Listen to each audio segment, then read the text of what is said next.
Joshie. Yes, sir. Let's hit the kickoff, bro. Let's Are you ready? It off. You ready? We got a big topic today, actually. Yeah, we have some. There's some somber news, but I think it's gonna be a really good tribute episode. I think it's gonna be more beautiful than sad. I agree. I think Well, that's how we look at life. So we're gonna really bring that out. You know how what I mean? daily is. Yes, the daily, sir. Yes, so let's bring this full circle, my brother, and with our official countdown. Are you ready? I am so ready, Sam. You don't even know. Fucking do it, baby. Let's go. Let's get it. 3, 2, 1.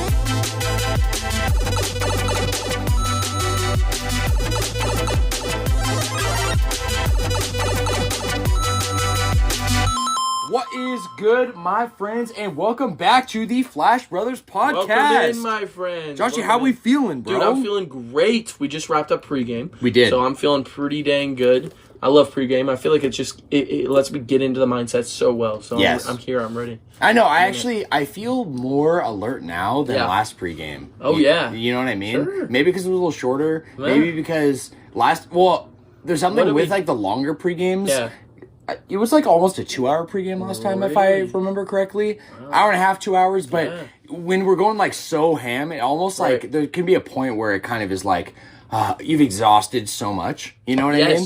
Right, but right now I feel amped up. No, I feel good. Yeah. It was a very chill pregame. Very, very chill, my guys. So let's do our little spiel here and catch up, my guys. So this is the official Flash Brothers podcast. Welcome. Today marks season 2. Season 2. Episode 30. Episode 30. Yes, sir. Look at that. It's always really satisfying. I am ever since a kid, it's like you count sheep and you're going to bed. Right. Like working the numbers up, hitting 9 and being like, ooh, okay, 1 away until the next 10. Digit. Boom, and now we're at 30. Yeah, and actually what I was going to say is that we're at 30, and next episode, you and the pod will be the same age. In the same way we said that on the 23rd episode. Yes! Yeah. So, and then soon, the podcast is going to be older than both of us. And it'll just keep going that way. And then it's going to keep being older. It's going to, and then it'll be double. 30. We'll have a double age episode. Yep. Yeah. Boom. Wow. Yep. I can't believe it, man. Today is Wednesday, March 13th, which is crazy. You mentioned in pregame. I can't believe it's already halfway through March. Like, I feel like... Yeah, going way too quick. Seriously, March just started. Like, what is happening, man? I know. I'm losing my weeks, actually. Me too. I literally was just... I think I mentioned this in the pregame. Yeah. But I got that closet project. And... I think when I started it, it was on my last day off, which was an entire week ago, now that I think about it. My last day off, which was Thursday. Definitely, because you said, this is my last day off for a minute. I think you said you might have tomorrow off when our last episode, but you ended up working. Yeah. I did, yeah. So, literally. Crazy. Yeah, is what it is. How you feeling, by the way? Working so much in a row? Good. Like, I'm very, I mean, it's just, it's like you get used to it, but like I said in pregame, it's when you are not dreading it and you're fine afterwards. Especially because, to be honest with you, I get a lot of amazing perks from working at Fate. Not just, a free drink once in a while, but, free food. I get free shirts, which is not just free food too. Don't you get to design and make the food exactly how you want it? Absolutely. Yeah, I feel like I see that with every like chef or cook that I've ever worked with in like any kind of restaurant place is like they have that's a menu item. Maybe. Sometimes it's not, right? Probably not. Like fucking I'm almost like, wait, what is that? You know? Oh, well it's this plus this plus this, and I made it in a different way. You want to try it? And I try it, I'm like... It's fucking gas. Okay, so I want to order that I want from that now every on. single time. You know what I'm saying? Absolutely. And I think that's also just a fun part, is making stuff. It's just fun to try. I have not, because of my nature of naturally kind of, grocery buying, you buy something that you know goes well with this. Maybe you try something once in a while. I am consistently just trying things to work together in food, sandwiches, you know what I mean? Yes. Like pizza, sandwiches, even like a salad. You know, I made this killer, like, I called it a protein bowl, but I threw like bacon bits in there and mushrooms and like shredded Parmesan and like just a sprinkle of onion, dude. And then I had rice and I had veggies and then I had diced chicken, and it was like all this, and then I put a little bit of habanero. It was the habanero like dressing, like stuff, and I mixed it all together. I didn't do too much dressing or anything, and it was genuinely so fucking good. I was like, I would have never thought to mix all those things together if I didn't have the ability. That sounds like a yum bowl. Dude, it was a yummy bowl. That's what it was. Protein bowl. Excuse me. That's delicious. I love mushrooms, by the way. Dude, mushrooms are so fucking good. Yeah, Gabe picked us up some Chiba last night, as he usually does. What a real one. And, you know, they have, like, shrooms you can add to your burger, or your sandwich. And I like those burgers, bro. There's something specifically about those Chiba Hut shrooms. I don't know if I've had, because I've only been to Chiba Hut, like, 4 times. I've only had... Definitely get their shrooms. Okay. Yeah. Okay. 3 times I got the same sandwich, and then the other time I got like some kind of like BLT stuff. Okay. Yeah.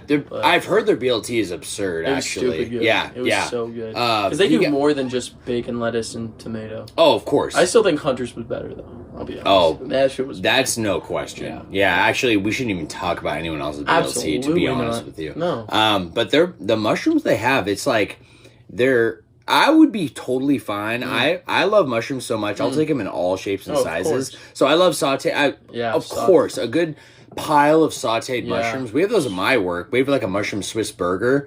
So good. Mushroom Swiss is so stupid good, bro. They have like their own way.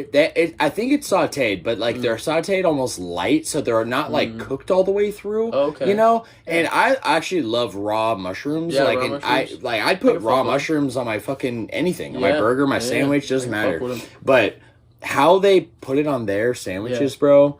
I'm like, this is a staple whenever I go to Chiba, especially because it's like one of the, you know, with all the competing sandwich places, like there's so many. So many to go to. My favorite being Which, by the way. Which I keep forgetting is Everybody around. does. It's so fucking good. Even if you don't like good. make your own, which by the way, like we just said, I always do. Making your own shit is always the best. Always. But even like I think the last 2 times I went, I think I just tried one of their sandwiches. They're good. Their bread is fucking amazing. Absurd. And I just think their meats are like they just taste better. I don't know. I don't know what it is. I don't know what their secret is. I don't know. Maybe it's their honestly their portions are large and I usually feel like, you know, my first job ever was Subway. And oh my God. Yeah. That's so funny. I think way back when. Yeah, I think you've told me that like once or twice. Yeah. That was your first ever job? My first ever job. I was 16. Oh, wow. Yeah. First ever job before working in the Safeway Deli, which was the worst job I ever had. And Subway is probably a close second, to be honest with you. Yeah. Pretty terrible. But, really? Yeah, just for a lot of reasons, you know, just in like, almost like it being, it's like Ma and Pa ran, but it's still a corporation, so you still have to follow these things. And so there's a lot of like, oh yeah, I'm going to like enforce this, and you don't really know if it's coming from your fucked up manager or if it's coming from the company itself, right? Yeah. And just things that are very contradictive, but, you know, and then you're also like, I'm 16 and I don't know what the fuck is real and not, right? Sure, like I'm just whatever I'm being told is what the law is. What you got to do, right. So, I feel like the portions that like it was so adamant on what portions you're allowed. Dude, for example, I don't know, it's probably changed, but when I was making subs, the recipe, you had to follow the recipes very tightly. Sure.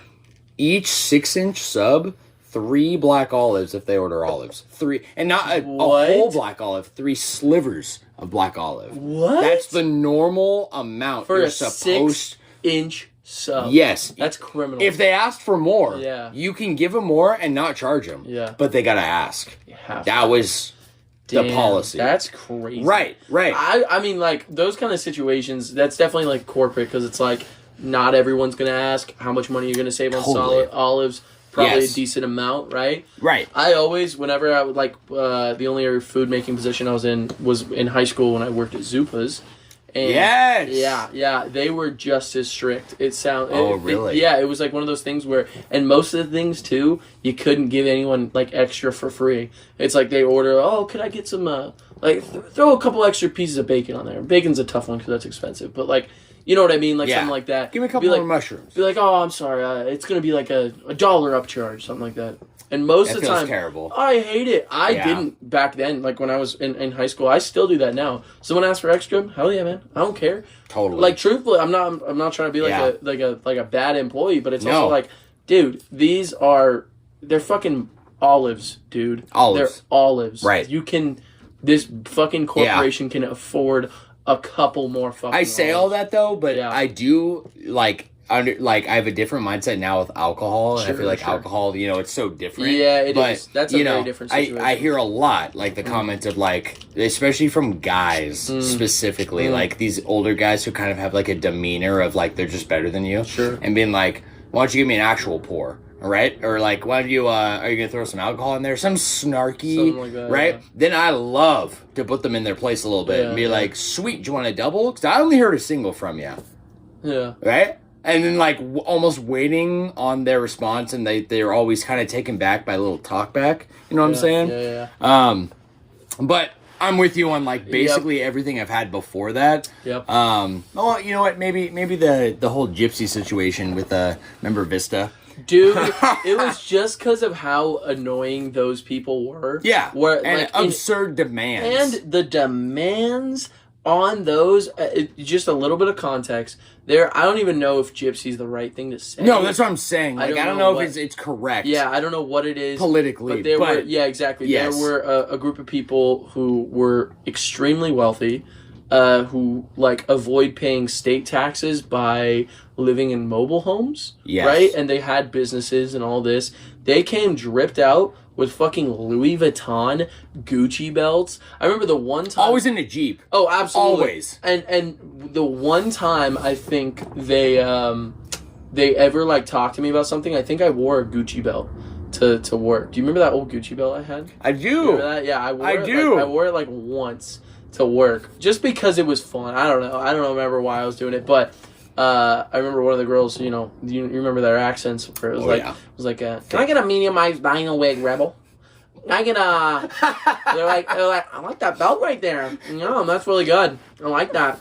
It was the only time they ever, like, mentioned anything that I had or, like, because they didn't tip, they didn't want to talk. It was, give them their fucking drizzle or they will...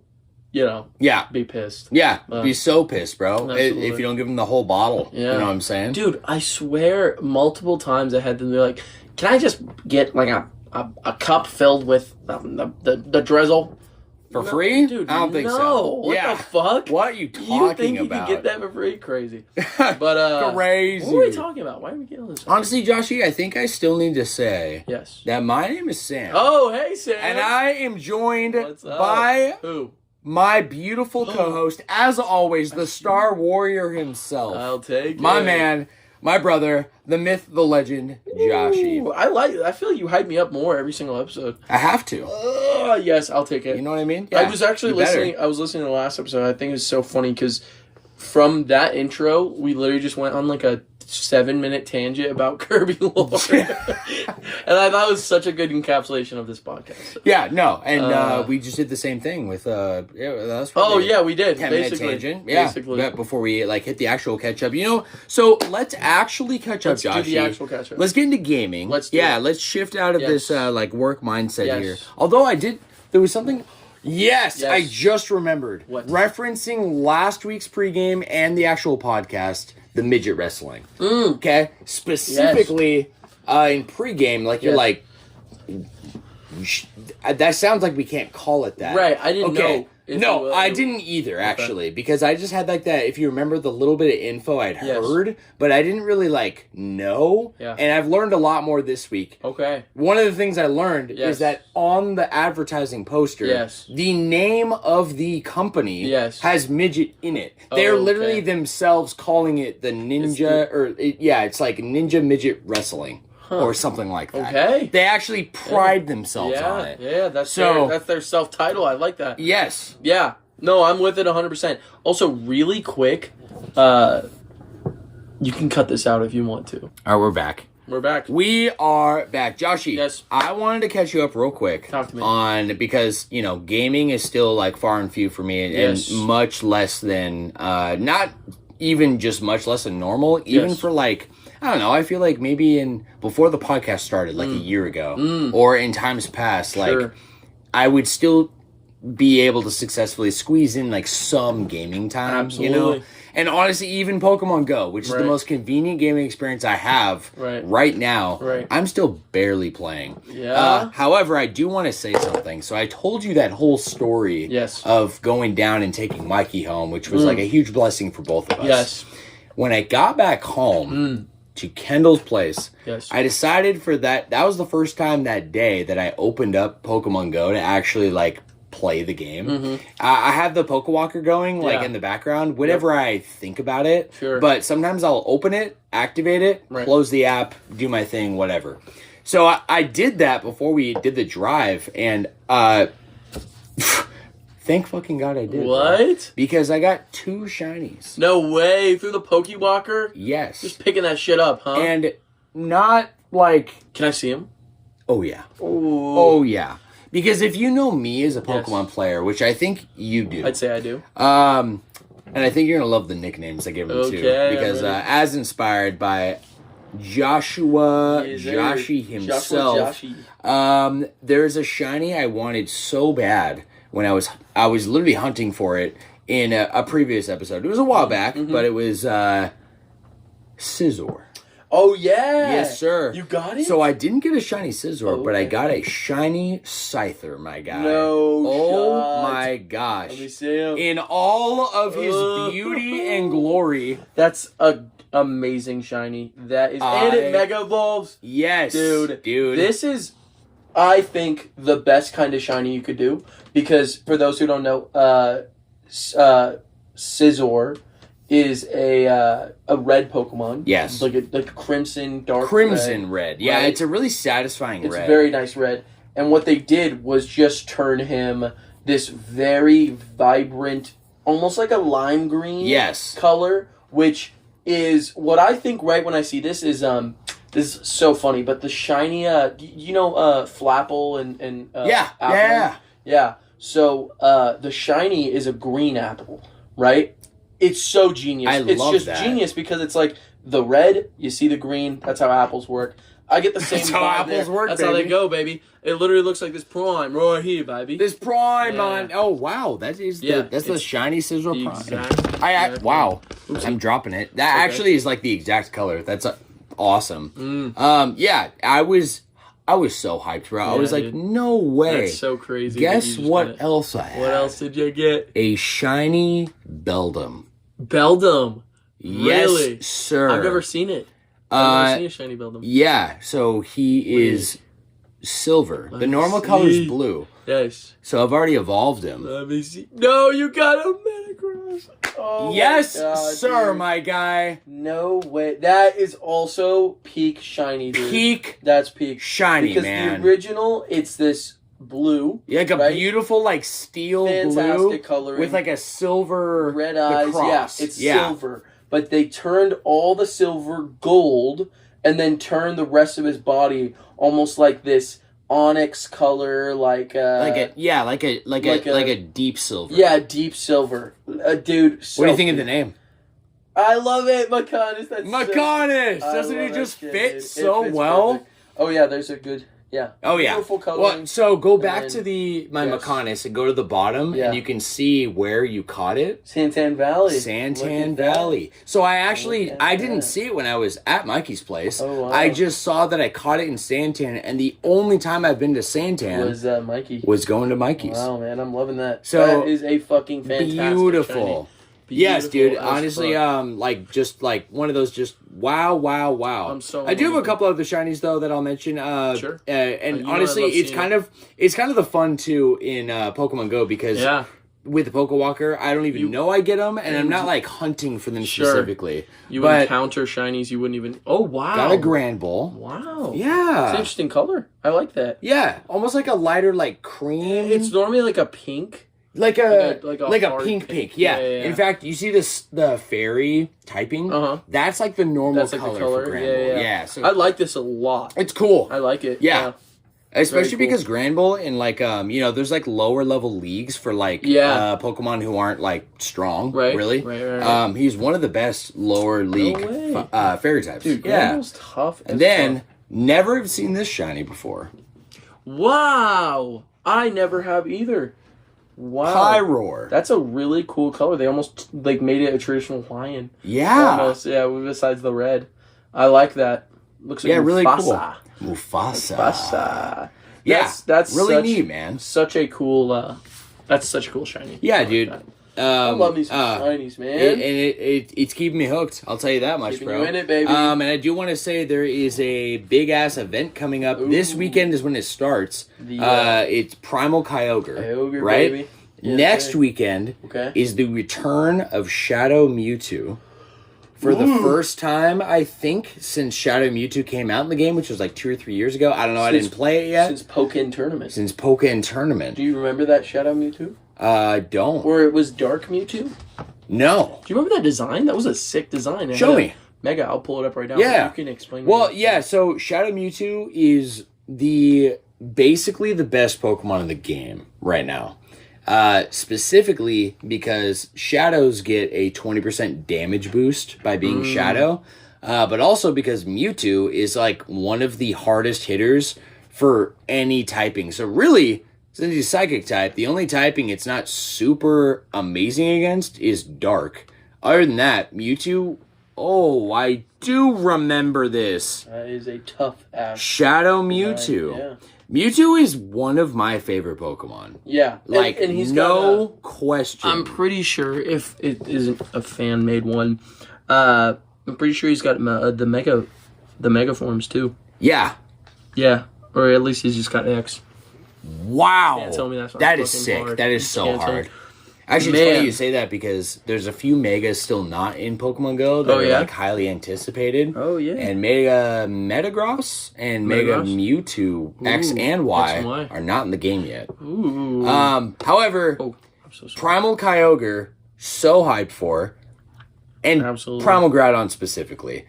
I grew up with Pokemon Ruby over Sapphire. Like, that was like, my first... That was the one? Yes, dude. And so I do definitely have, like, this bias affinity, like, nostalgic trip for Groudon specifically. Right. But the Primal Groudon and it coming, and I want that shiny so fucking bad. So I'm really excited for the next few weeks. It's like, I'm honestly not going to be able to play that much. Yeah. But...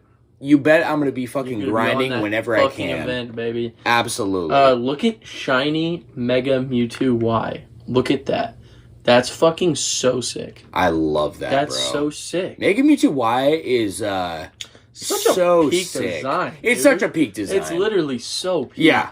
That is so tough. Like, if I imagine what a more powerful Mewtwo looks like, it's Y over X. Absolutely.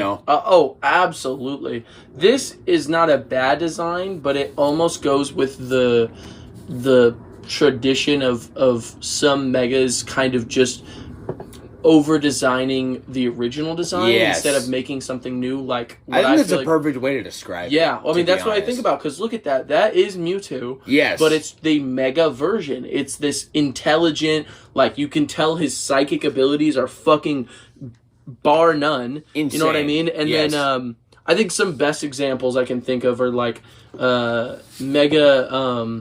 Who is it? Alakazam? No. Yeah.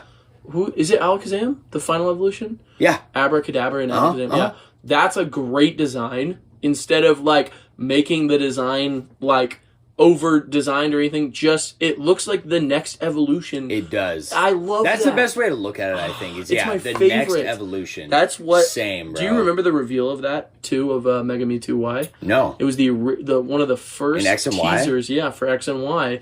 They announced X and Y, and then they had a single teaser of like this Mewtwo.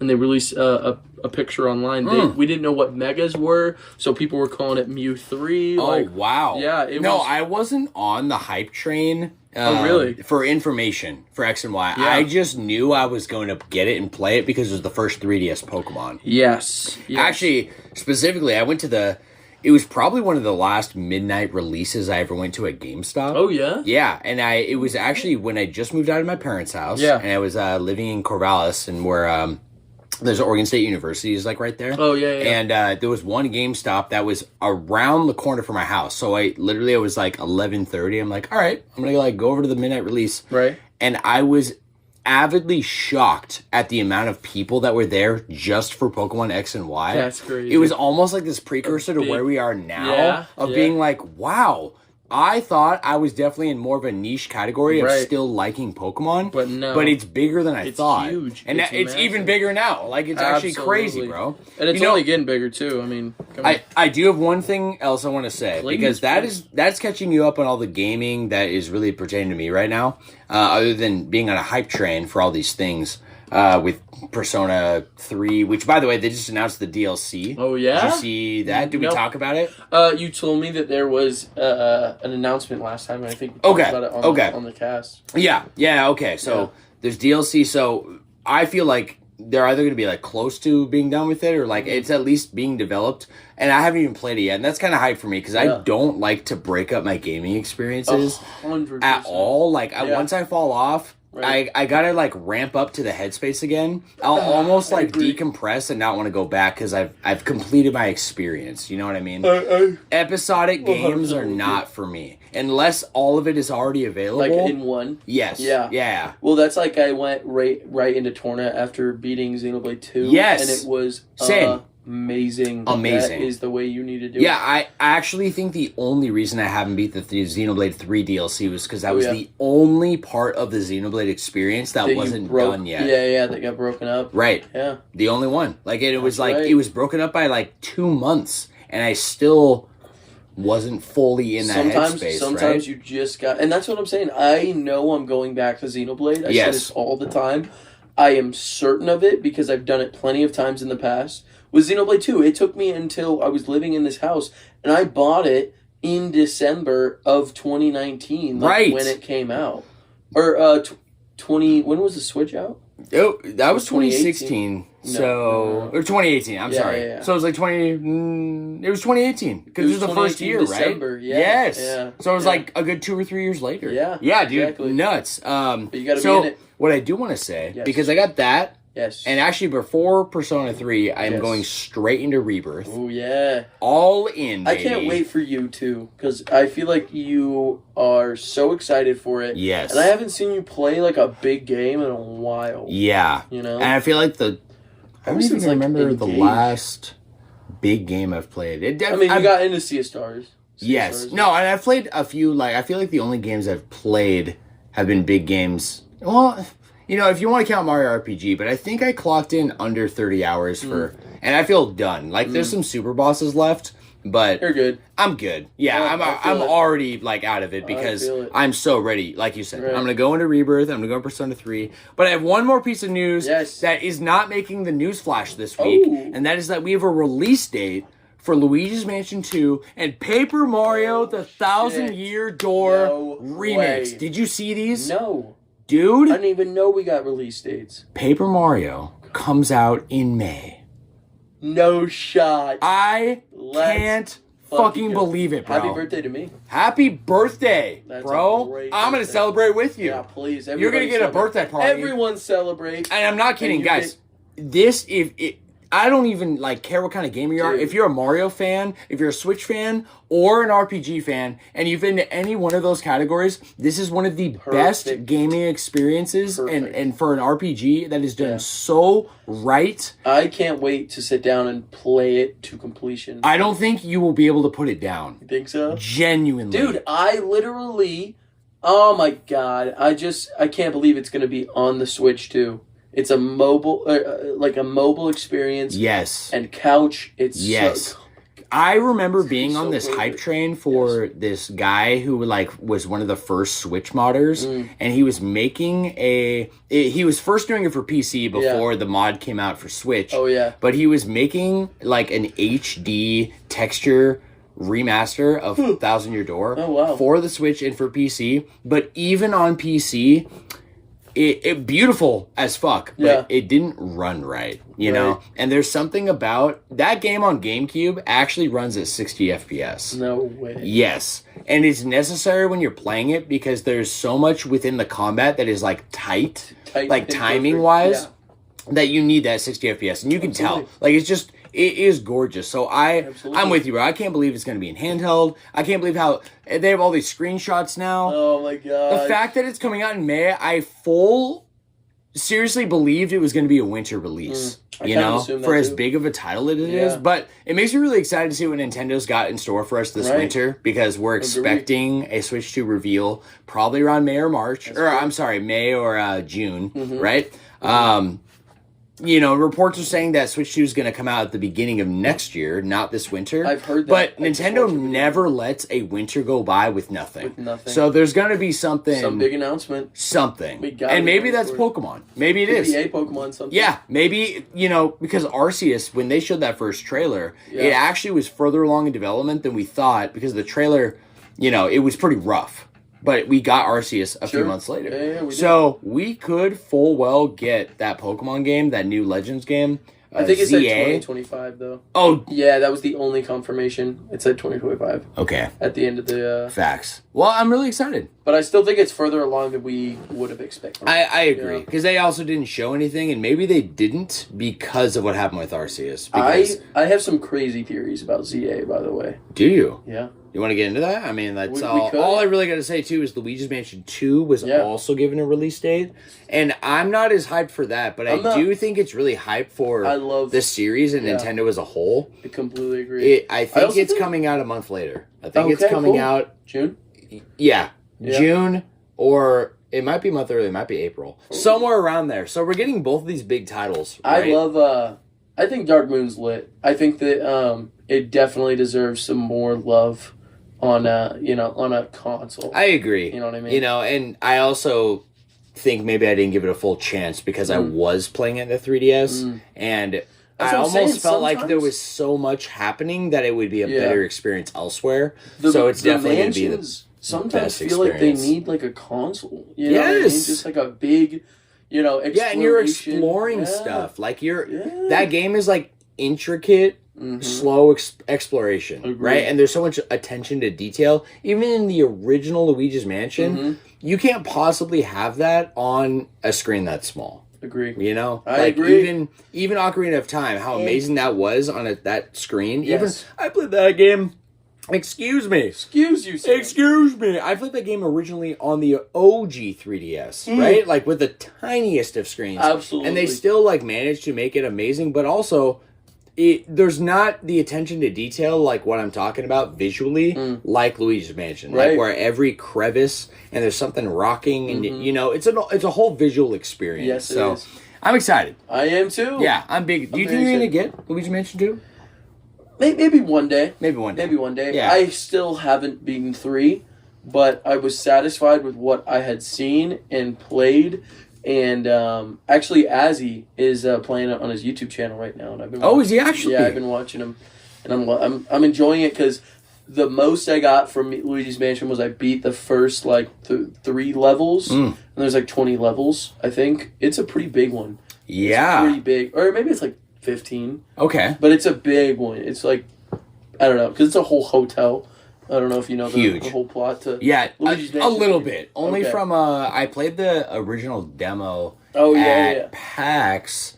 I think that was when Ultimate was being shown off as well. Maybe Link's Awakening. Yeah. That'll do it. There was a lot happening at once. I remember that much. Yeah, but I played a little bit.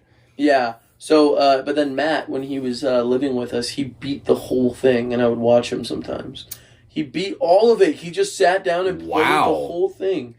And it was so funny. I don't know. Did he really like it? Yeah, he loved it. He said it was really fun. He's Matt's a funny gamer. I can't pin down exactly what he loves, but he I think he loves puzzles, and he said it was really fun. Oh, dude. So yeah, that's sick. Joshie, do you mind? Yes. If I take a piss real quick? Can pee. You down? Okay. Yeah. Let's do that real quick. Let's do it. All right, we are back. We are back. Joshie, I believe you got to catch me up. Yes. Are you still on Power World? I will tell you. I will tell you all about that. Tell me, bro. As of now, I just 100%ed on Steam, which means there are only 10 achievements, but I got every single one of them. So I beat all the bosses that are around the world. Sorry. But it goes beyond just that. I got very, very into the lore, which there's not an insane amount, but the amount that there is, it's pretty cool. It's some really fucking cool stuff. We don't know much about the world of Power World beyond the Palpagos Islands. Okay. Which is the islands you are living on. Yeah. But there's a mysterious force of fog that keeps people from coming in, and you kind of have to accidentally end up there. There's an ancient kingdom with ancient technologies that once existed there. Basically. And the people that live there are theorized to be descendants or possibly people like your character who ended up there on a shipwreck, basically. I like that shit. We don't know what this mysterious thing is, but I'm guessing it's set up for a bunch of other future updates. There's character relations that we kind of find out about, and it's good. I did a deep dive, and I really enjoyed everything I found. I read a bunch of they have manuscripts that the characters will write. Yeah, and you can find them throughout the world. I read every that I could find, and then I watched a video kind of explaining the rest of it. So, and a couple different videos. I was watching a lot actually. Yeah. And I'm loving that. Lore's good. Lore's good. So I got deep into that, loving that. Okay. And then I also, like I said, I 100%ed it. Yeah. I beat all the bosses, and I just, as of yesterday, because I've been playing this game, every second I can, I'm playing the game. You know what I mean? I just completed the PAL deck. So I have every single PAL, every single possible PAL that you can only get through breeding or even just going around. I think so far I only have one they're the alpha pals basically. You can see them located on the map. I have one that I haven't challenged, but I have that pal. The base. Yeah, I have the base, but not the the alpha boss version, which is cool because it's got a sick ass design. I was gonna say, do you want that one, dude? I need that one. It's so sick. Is that the boss that you told me about that you had to prepare for last week, dude? That was a different. Okay, so there's two bosses I want to talk about real quick. Okay. Because there's one against this one guy. His name is I forget his name, but he's the leader of the PAL genetic the people who splice genes together. Basically, sure. He's the leader Team of Rocket. them. Yeah, basically. Yeah. Actually, it's so funny because they have elements to a lot of different. I'd say they're more like Team Galactic. Okay, I was thinking Team Rocket, right? Specifically because of the vibe in the end of Pokemon the first movie, right? Giovanni and them, and they literally make You're Mewtwo, not wrong. You know, that is yes, it's kind of like that. It's kind of like that. They have there's a syndicate, it's called the Rain Syndicate.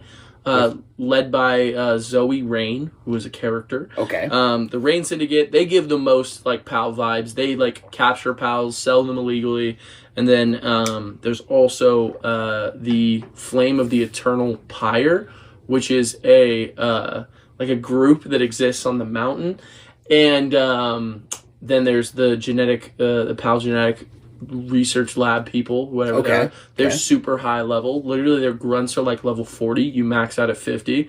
So, and I'm doing pretty good because I have 3 bases set up. 2 are coal. One is a coal mine and the other is an iron mine. And so I'm literally just getting iron ore over and over. I'm literally maxing out the PALs that I hold right now. I'm just I'm literally perfecting my team and everything. Fuck yeah. The first base was, the first boss was just extremely difficult. Those are tough because they just have an insane amount of health. Really? And yeah, so is it like this? Like, and their time too. Like, the timing is so fucked. It's rough, but it also kind of gives you like an incentive to have a really powerful weapon. For sure. Because if you could just sit there and wallop on them, I mean, you know, even if you're chipping, eventually. Exactly. Right. Where's the challenge? It's more like an investment. This is like, you gotta be strong enough to beat them in this time. Totally. So that was really fun. Kind of reminds me of the raids, because all the raids in Go are timed. Right. So it's pretty similar. You can just like go in and fight them forever. Right. But you know, I don't even know if I'll be able to get Shadow Mewtwo. Right. Because you have to do that in person. Oh, that's tough. So if I'm doing that, I probably just got me and Kendall. Probably. Right? Yeah, so we got to be strong enough to be able to take them You got to get them. You need to get them. Yeah. But there's a second fight where, just in some cool lore, there's these two. I'm actually going to show you the design if that's cool. Sorry for everyone out there who won't be able to see it. That's cool. I got you guys. I'll look for you. I'm going to look up. Sorry, I do not actually remember. Is this the PAL or is this? Yeah, it's the PAL that I just wanted to show you, because just the designs are fucking so peak. Sometimes it's something where it's like, I don't know if they would do something like this in Pokemon, but it is so fucking sick. I could see it happening. Where are you going? He's disappearing. Where did I put my pen? It fell on the floor. I don't know. So, did it? Yeah. A while ago, though, I thought. Oh, I picked it up, and I must have taken it with me to the fucking bathroom. I don't know. I got a new one. We're good. You got a new one? Yeah, show me. Okay, so these two guys are level 50, and you see, like, statues. I've seen a couple statues of them, like, built within the game. Just hold that real quick while I explain. So, lore-wise, one's a dark, one's a neutral type. One is like this radiance of good, and the other is this radiance of evil. But they stand together because they used to be the same being, and they split themselves. But they both have a level of good. They're like yin and yang. One has a piece of good in the evil, and the other has a piece of evil in the good. And they can't exist without each other type vibe? Yeah, but you have to fight them at the same time. Two boss, like health bars pop crazy. Up. And the tough part is, you have to either beat one and catch it, and then beat the other and catch it. I died so many times, literally just trying to make it work. And they're also in the desert, which means you need, heat-resistant armor, just because it gets hot. Yeah. And there's the temperatures you got to worry about. Wow, but bro. That shit I is love crazy. the designs. I love how they're almost like Pegasus Knights. Yeah. Like Minotaurs. Yeah, you know? but they're like horse-like people. Right. Their name is Palladius and Necromus. So you could probably guess which one's the evil one and which one is the definitely Palladius. Look at those designs. Yeah. Tough, huh? Yeah. No, so I love that. I finally got both of them. I actually have 3 Necromuses because Necromi. Because what happens is, if you go at nighttime, the Palladius will fall asleep, and it will sleep, but the Necromus is nocturnal and just stays awake all the time. So my technique was, I'm going to try and go and beat the Necromus and just like see if I could. I caught 3 of them, but every time I beat them, the other one would despawn, and it takes an hour for the bosses to respawn because it counts it as one boss, even though there's 2 of them and 2 health bars. Got it. So once it like, if you get too far away from the spawn, which I didn't want to wake up the Palladius, I literally it did it 3 times, caught them, and then I later just was able to pull it off. My technique, bro, it was crazy. So you both? Yeah, I got everything in the PAL deck. Oh, you're right. Yeah, I got it all, baby. Dude, that's honestly so hype. I feel like I've played Power World, but my strategy whenever I see that type of scenario, which it happens a lot, like Dark Souls has dual bosses. I usually focus once I figure out that, kind of like the strategy of both, I'll focus on one because it's always so much easier to handle the fight with one instead of 2. But that is such a perfect way, endgame, to just mix up what I assumed would be kind of a cakewalk, which is getting all the legendaries. I'm like, oh, I'm level 50. But it's still difficult. I was level 50 and I was dying over and over, and I had to put in an actual effort and even just come up with strategies and find ways for it to work. So as it comes, I do not have much left to do in Power World beyond, like, if I want to build my base up and just, like, go crazy with it, I can. But, like, I'm at the absolute tail end, I think, of my my serious Power World experience. It sounds like you're at the point now of waiting for, you know, like, there's that pal that we talked about, the one that, like, kind of looks like Mega Mewtwo Y. Oh. Right? Yeah. Do you remember the name of that? I don't. It's called Void something? It's called something, but it's a lab experiment. And I know because of the lore and everything, the creation of that, I think, will come. And I think that's why it's not released yet. It's not, like, there was no point in putting it in because there is plans because they've said in the updates, they're like, we're adding PvP, we're adding new arenas, battle modes, we're going to add new pals and new areas. We want to do a bunch of shit. So yeah, I am at the point, this experience I've had with Power World is probably one of the most fun, like, gaming experiences I've had, of all time, to be honest with you. Dude. And I won't give it a score because I think we should do a video on it. Okay. And I think I could give my score then and whatever, maybe even if you give it a shot, play on the old Xbox if you ever feel like it. Yeah, or, like, if it comes to PlayStation, PlayStation 5, I would definitely be all over I see it happening because same. I also have looked into the company Pocket Pair a lot, and I have a lot of respect for their team. Very big underdog story. It's kind of amazing how they have, like, the director and the CEO of the company. Yeah, he's a small guy. They're based in Japan, so it's like a Japanese game. He's not like some big thing. He literally has gone on record and saying he's like, creating games without a big IP and putting money into them, investors do not want to invest into it. So there's this really tough vacuum where, unfortunately, AAA games get made and they're dog shit. And then these small titles can't get people who want to put money into the system. And so this was a huge journey. They literally started on Unity, I think, and they we talked about this on the Power World episode.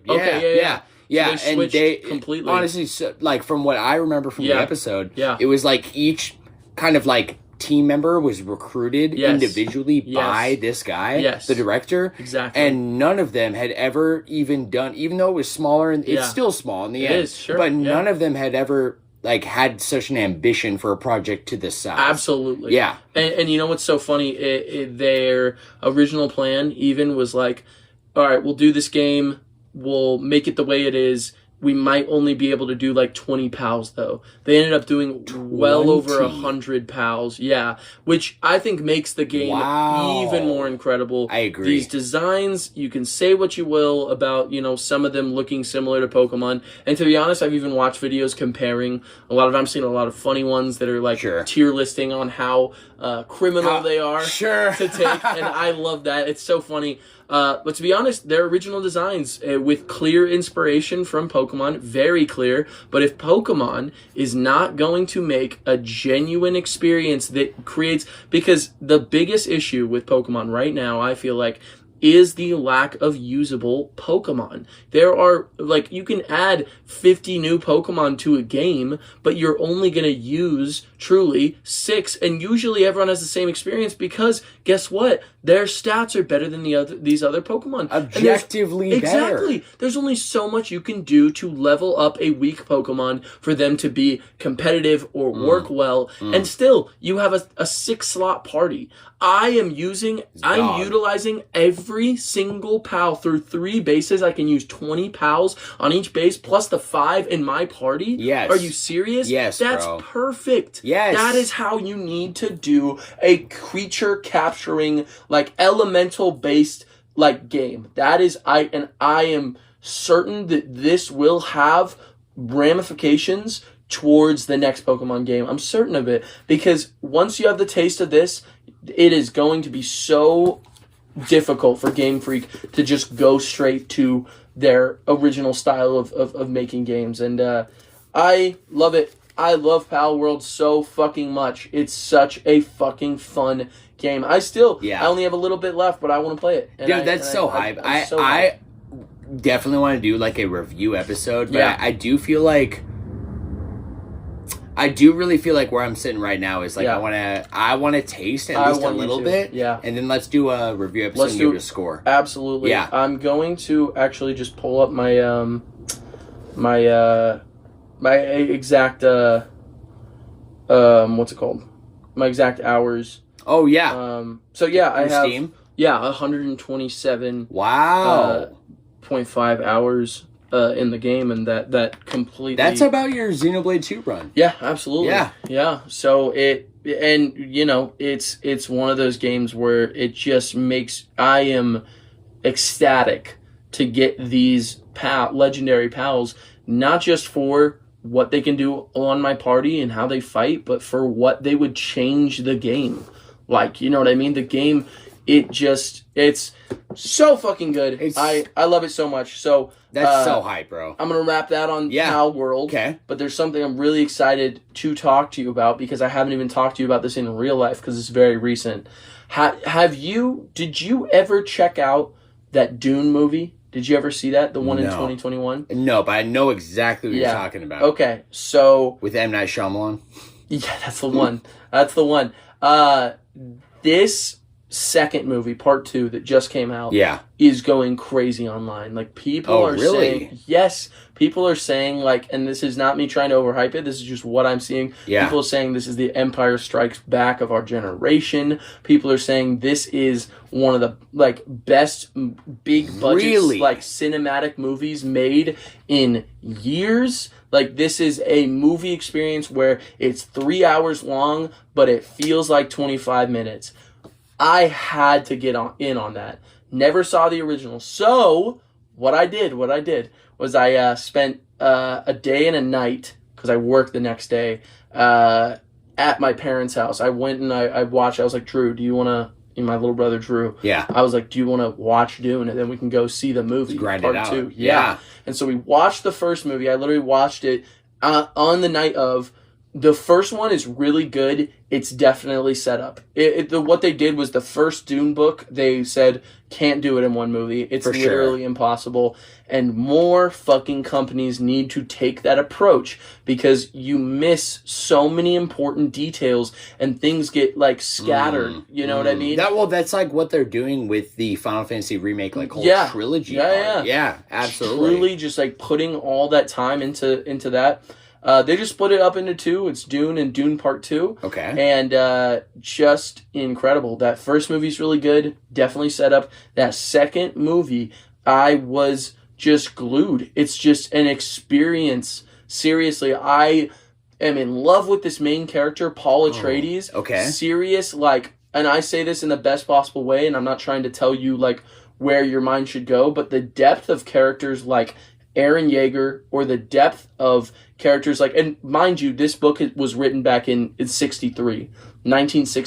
Really? My mom read this series when she was 15. She was into these books. She was the one telling me about the lore. That's crazy. So crazy, right? I had no idea it was that old. Yeah, no. So I see huge inspirations for the characters like Eren Yeager in Paul Atreides, or even like, like Anakin and the way he's set up. I'm not saying that, he's some kind of character to turn evil. I'm just saying that that's the depth that I see in Paul Atreides. And I love him. I love the whole series. It's so compelling. Hype. It's so compelling, dude. Okay. And it might even be just a one of those experiences when you can get around to it, or even if it comes to definitely. A lot of the time I say that, to be honest with you, maybe, but this Dune Part 2. Sorry, am I putting you to sleep? Yeah. I'm yawning over here. I'm out of here. No, dude. When did the first Dune came out? Like a year ago or 2 years ago? 2021. So like 2 or 3 years ago. Yeah. I can't. 2021. I think it got delayed because of COVID. Okay. Yeah, I think because I remember when it came out. I remember how hyped it was, and I remember wanting to see it. Mm-hmm. And then, kind of, if I remember right, the publicity behind it was that after the hype train of it coming out, it fell off. Like, it didn't live up fully to what I guess fans were hoping. Well, the issue is it's the first half of a book. It's the first half of a book. Imagine reading the first half of a book and then just like being left on it for 3 years. The hype would absolutely. I mean, like it's not a movie. They are perfectly. I think they work together perfectly. Huge name actors who are using every I don't know. I truly have not seen Zendaya. She's in this movie, right? In a really solid role that I really liked since Euphoria. I thought she was amazing in that. You didn't like her in Spider-Man? She's just not much. There's nothing to hold on to there. Like, no disrespect on her. I'm asking specifically because of your love for Spider-Man. Well, I love Spider-Man. She's definitely, she's okay. Yeah. She's all right. And her character's good, but she doesn't get those moments where she really, really gets shines. To act. Yes. To really do something. And she just fucking annihilates this role. Timothée Chalamet, I was a hater going into this. A hater. I don't want to be a hater on anything. But, and I'm kind of making a joke, but I was like, Timothée Chalamet, what the fuck is this guy? Like, whatever, he's bro. playing Wonka. Yeah. I get it though, because I felt like anytime I ever heard that name brought up, it was by a girl fangirling about him. Exactly. Yes. And so, obviously, I'm going to hate him because he's competition. No, I'm just kidding. Obviously. No, but, actually I was like, well, he's not shit. Like, what has he done, right? Just an amazing actor. Wow. This guy is amazing. He's really good. This is like the performance you want to put on. This is the time to just show your chops and show that he is a capable actor who is also capable in action and capable in emotion and capable in this lead role. He's able to hold the movie on his shoulders, the weight of everything on his shoulders, and I'm just extremely impressed. That's hype. So I'm loving it. I've been watching Dune lore videos. I've been feeling the vibes. I'm just fully on the train. I have even considered listening to the audiobook of original Dune just to get into it. I just love Paul. I love these characters. I love this universe that they have set up. It is phenomenal. You started off That's crazy. I almost had this vibe of I was watching it. I was like, they're talking about houses, galactic, all this stuff, and I almost had this vibe of I maybe I've seen this before. Not really that vibe. More of gobbledygook. Sure. But it's just a massive, huge world that needs those kinds of moments, if you know what I mean. And setup and payoff, and just a lot of characters introduced in the first one, and it's just perfect. I wouldn't say it's perfect, but it's damn well. And I was gonna say too, I revoke what I was gonna say about streaming. It's a movie experience. It's a movie experience. Yes, it's a movie theater experience. Experience. There are not a lot of movies I would say, you gotta see it. Even movies I love so much. Yeah, I mean as much as I loved Spider-Verse, that was a great movie theater experience, but you don't really need to be in the theater. Sure. I think you need to be in it for this movie. It's just huge. It's just massive. It feels like an event. I loved it. I am not kidding. It was incredible. Fuck yeah, and bro. It's been taking up my brain space, and I haven't been able to talk to you about it. So, seriously amazing. That's out of left field. I must say. I wouldn't have expected it, but it's incredible. They're really good, and I respect that author. Rest in peace once again. He passed away as well. Está bien. All right, Joshie. Well, wrapping up Dune here and our catch up. I think it's time we dive into the episode. I agree. I said everything I wanted to say, which was Dune and Power World. Yeah, and I feel the vibe though of Dune specifically of there's almost just this really gratifying feeling of really liking something you didn't expect to like. Absolutely. And it sounds like you love where the series is going, is specifically the second movie. Seriously. And so coming from a place where you and I have never talked about Dune before, right now, you know? Have you ever seen, small tangent, before we get started, a movie, I think it's a Disney movie, it's called John Carter. Yeah, you told me about John Carter. I have. It was it was based on a book. Yes. That was called like The Space Princess or something like that, and they didn't know what to call it because what they did was they made a movie that they wanted to rival Star Wars. It was Disney. And, it was Disney. Yeah, it was okay. Disney. I didn't know this lore. Keep going. Yeah. So it was like it was based on a book. It was kind of during the age when Hunger Games was coming out. Yes. And yes, exactly. Harry Potter was at its peak. Yes. And it was like, okay, what classic stories can we make like classic books? Not even classic books, but really good books can we turn into a movie? And that's kind of how John Carter was I born. think if I remember right, it takes place on Mars or one of the moons of some planet in our solar system. Yeah, it's like something like that. It's like a sci-fi, right? Yes. Have you seen it? No, I never did.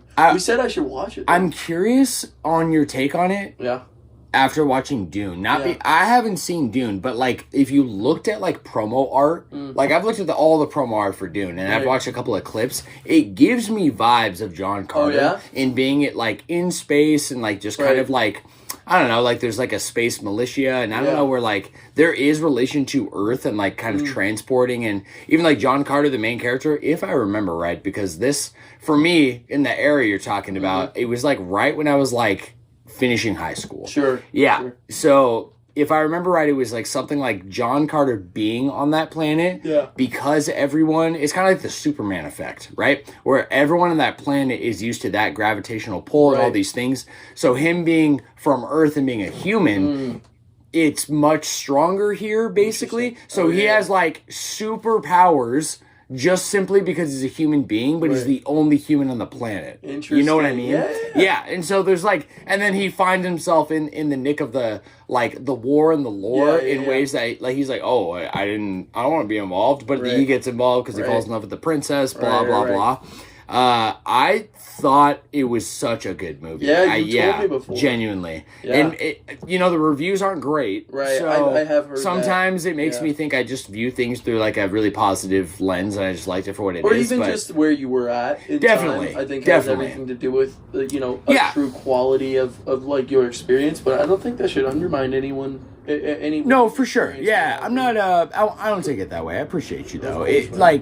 I'm more curious, honestly. I think you should watch it, or we should have like a family movie night or something, and I want to know your take on it. Yeah, because I thought it was a really good movie, and it just really reminds me of Dune. Yeah? Yeah. I definitely wish I watched it before Dune, because Dune has set even like such movie a bar. precedent. It's set such a bar for like sci-fi now. Yes. Even. I'm so into it. You're just in it, bro? I'm so in it. So in it, bro. Speaking of in it, yes. Let's get plugged in. Shall we, Josh?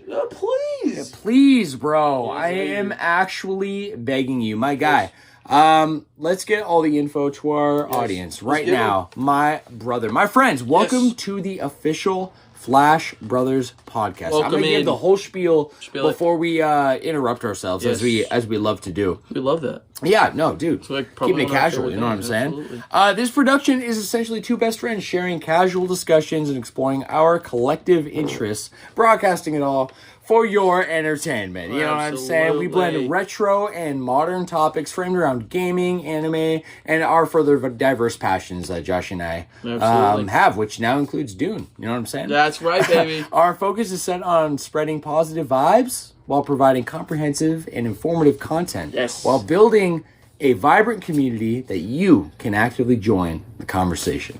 Absolutely. Make sense? You know what I'm saying? I'm hearing it. Hear it. And I'm with it. Yes. Episodes drop every Friday, my friends, at 5 a.m. with pregame dropping 24 hours earlier. So that's going to come out tomorrow morning at 5 a.m. The episode, we alluded to it a few times right when we started recording, but we record that before we record our official podcast episode. We do. And this show is available everywhere. You probably found it if you're listening to it right now, but just in case you were wondering, we are available anywhere, so you please listen to it in any platform of your choice. Agree. I personally prefer to use Spotify, and Joshie is a YouTube boy. So that is where we were at. That's right. Joshie, let's explain real quick how everyone can get involved. Let's explain it. Questions, comments, theories, discussions, and more can be written in by you, my friends. Yes. How? You might ask. I'm asking. We invite you to check out our website. We run our entire show. It is fully fan-funded through Patreon. And to be honest, the 6+ months we've been doing this, we aren't getting a ton of monetary support. And it's not really about that. That's kind of the point. No. It's kind of the more we get and the more like long-term and this grows, we're just going to naturally evolve with it. And the more we make and the bigger our audience, the more we're going to give back. Agree. So, check out our Patreon. We run the show out of patreon.com/flashbrospodcast. That's right. You can sign up for a free membership to receive updates via email. You get an update every single time we get a new episode up and running, even if it's pregame and you're not a premium subscriber yet. Yep. And you also have exclusive access to our Discord. And you will see our gold tier sponsorship. Oh, yes, you know what I'm saying? Oh, yes, sir. So these are our basically our Patreon subscribers and the ones who are putting forth their hard-earned cash to make the extra content for the show possible. That's right. Perks include special recognition during each episode, access to exclusive posts, and our Patreon posts coming directly to your inbox, where you can also reply directly to the post, by the way. So you don't have to see the post and then write in separately from that. You can interact in every way directly through Patreon. You can also send your submissions, your write-ins, like what we just talked about, directly through Patreon via DM. So you have the ability to DM us if you are a Patreon subscriber. Nice. And you get exclusive channel access within our Discord, which is basically priority access and like an exclusive kind of like chat board, if you will. Man. And discussion board and things to talk about. You know what I'm saying? Absolutely. By the way, I want to say, too, real quick that the Discord is kind of at a very base level right now. Yeah. And personally, I plan to go very ham on that once the summer comes and once I get a lot more time. Once we got time. Yeah, definitely. Right. But in the meanwhile, Joshie, especially while he's playing like Power World and being on the PC, he's right there if you want to talk to him. If you guys want to chat with old Joshie, he's always on. He's always on. Whenever he's not working. That's true, yes. Yeah, but he does prioritize getting on that computer, and you pretty much always got that thing running. So, absolutely. Yeah. He's got the gamer station up. And I have it on my phone, too. Yeah, no, facts. Discord on the phone. And then the last thing, my friends, is exclusive membership price lock-in. What does that mean? That means a permanent subscription price for your membership. You will get access to all current and future premium content from our show, The Flash Brothers Podcast. For the low price of $5 right now. Yeah. And that'll be there forever. That's there forever. So if we decide, and we will decide, once it gets big enough, I don't want to get this too dang big. No. So once the price increases to get the audience to kind of slow down a little bit, if you signed up at $5 a month, you are forever paying $5 a month until you cancel. Locked in, baby. Kind of an incentive to get on board earlier, support us earlier. Yep. We want to reward that. You know what I mean? Make it more of a family vibe. 100%. But Joshie. Yes, sir. What if that takes too much effort? Well, isn't there a way that we could, be contacted? There absolutely is. What? And it's completely okay. Oh, we are so okay with that, my friends. Sir. We'd rather you just listen and be here and not even interact with us and just take a part in this experience, Absolutely. even if you do that forever. We are okay with that. We're more than okay. Absolutely. Send us an email, my Please friends. do. You can participate in the show by sending in an email to flashbrospodcast@gmail.com or simply respond to this week's Q&A that will go live on Spotify when the episode drops. Yes. And that happens every week, by the way. So if you're listening right now, it's up. It's up. Go check it out. It's up and running. Yeah, check it out. Head over to Spotify. Even if you listen to another platform, and you head don't over to need Spotify. like a premium membership to be able Absolutely to do not. In fact, it's a big misconception the more I talk about our podcast to other people. Yeah. Spotify has a premium platform basically where you can listen to everything on shuffle unless you pay for it. I personally am a Spotify premium member, but you're not, right? No, you're right, and you never have. All the way. Right. I have in the past, but I don't use it. I got you. It changes it if you just stop. If you cancel your membership, yes, you still have access to all the playlists you made and everything. But like you said, it's like shuffle only. Vibe. Right. Yeah. Well, it just like Apple makes it. I feel like a better job. It's not a unified platform. It's like, okay, here's Apple Music and here's Apple Podcasts. Spotify actually does the same thing. It's just all within the same app. So even if you have a free account, you can access the podcast side of the platform, and it's all free, completely free, and you get all this, like, there's no shuffle, there's no, like, ad placement, none of that. Right. It's just podcasts. So, yeah, check that out, you guys. You can have a totally free Spotify account to be able to access all of that. And I'll wrap with, honestly, your support means genuine growth for this podcast and our community, and we super appreciate and love every single one of you. We couldn't appreciate you more, I don't think. No, that's actually facts, Joshie. Thank you very much.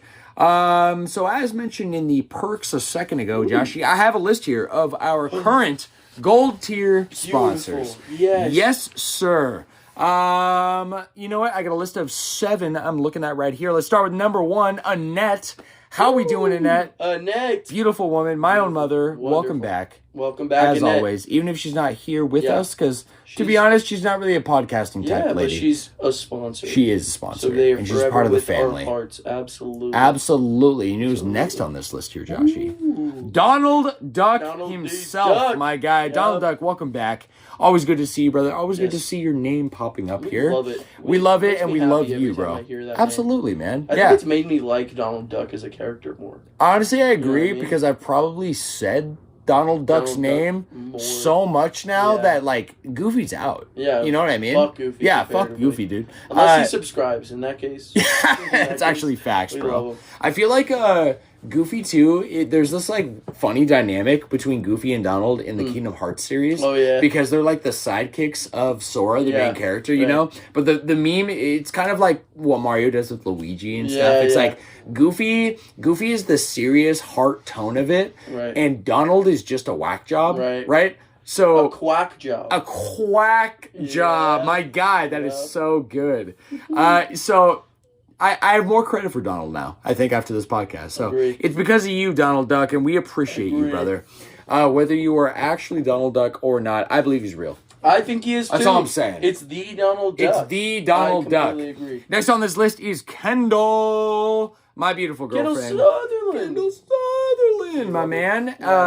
She's coming over here pretty soon. She's wrapping up some errands and has been spending some time with her grandma over the last couple of days. She's in town visiting from out of state. Beautiful. Down here on the list, too, we're going to give a plug in a sec from Mr. Joshie. It is a Drell. Drell, Sweet A himself. What do you got to say about that, Joshie? Dude, so Drell, he is our beautiful roommate, but he also is a streamer. That's Sweet A at twitch.com. Sweet A is spelled Sweet A-Y-E-E-E. That's 3 E's.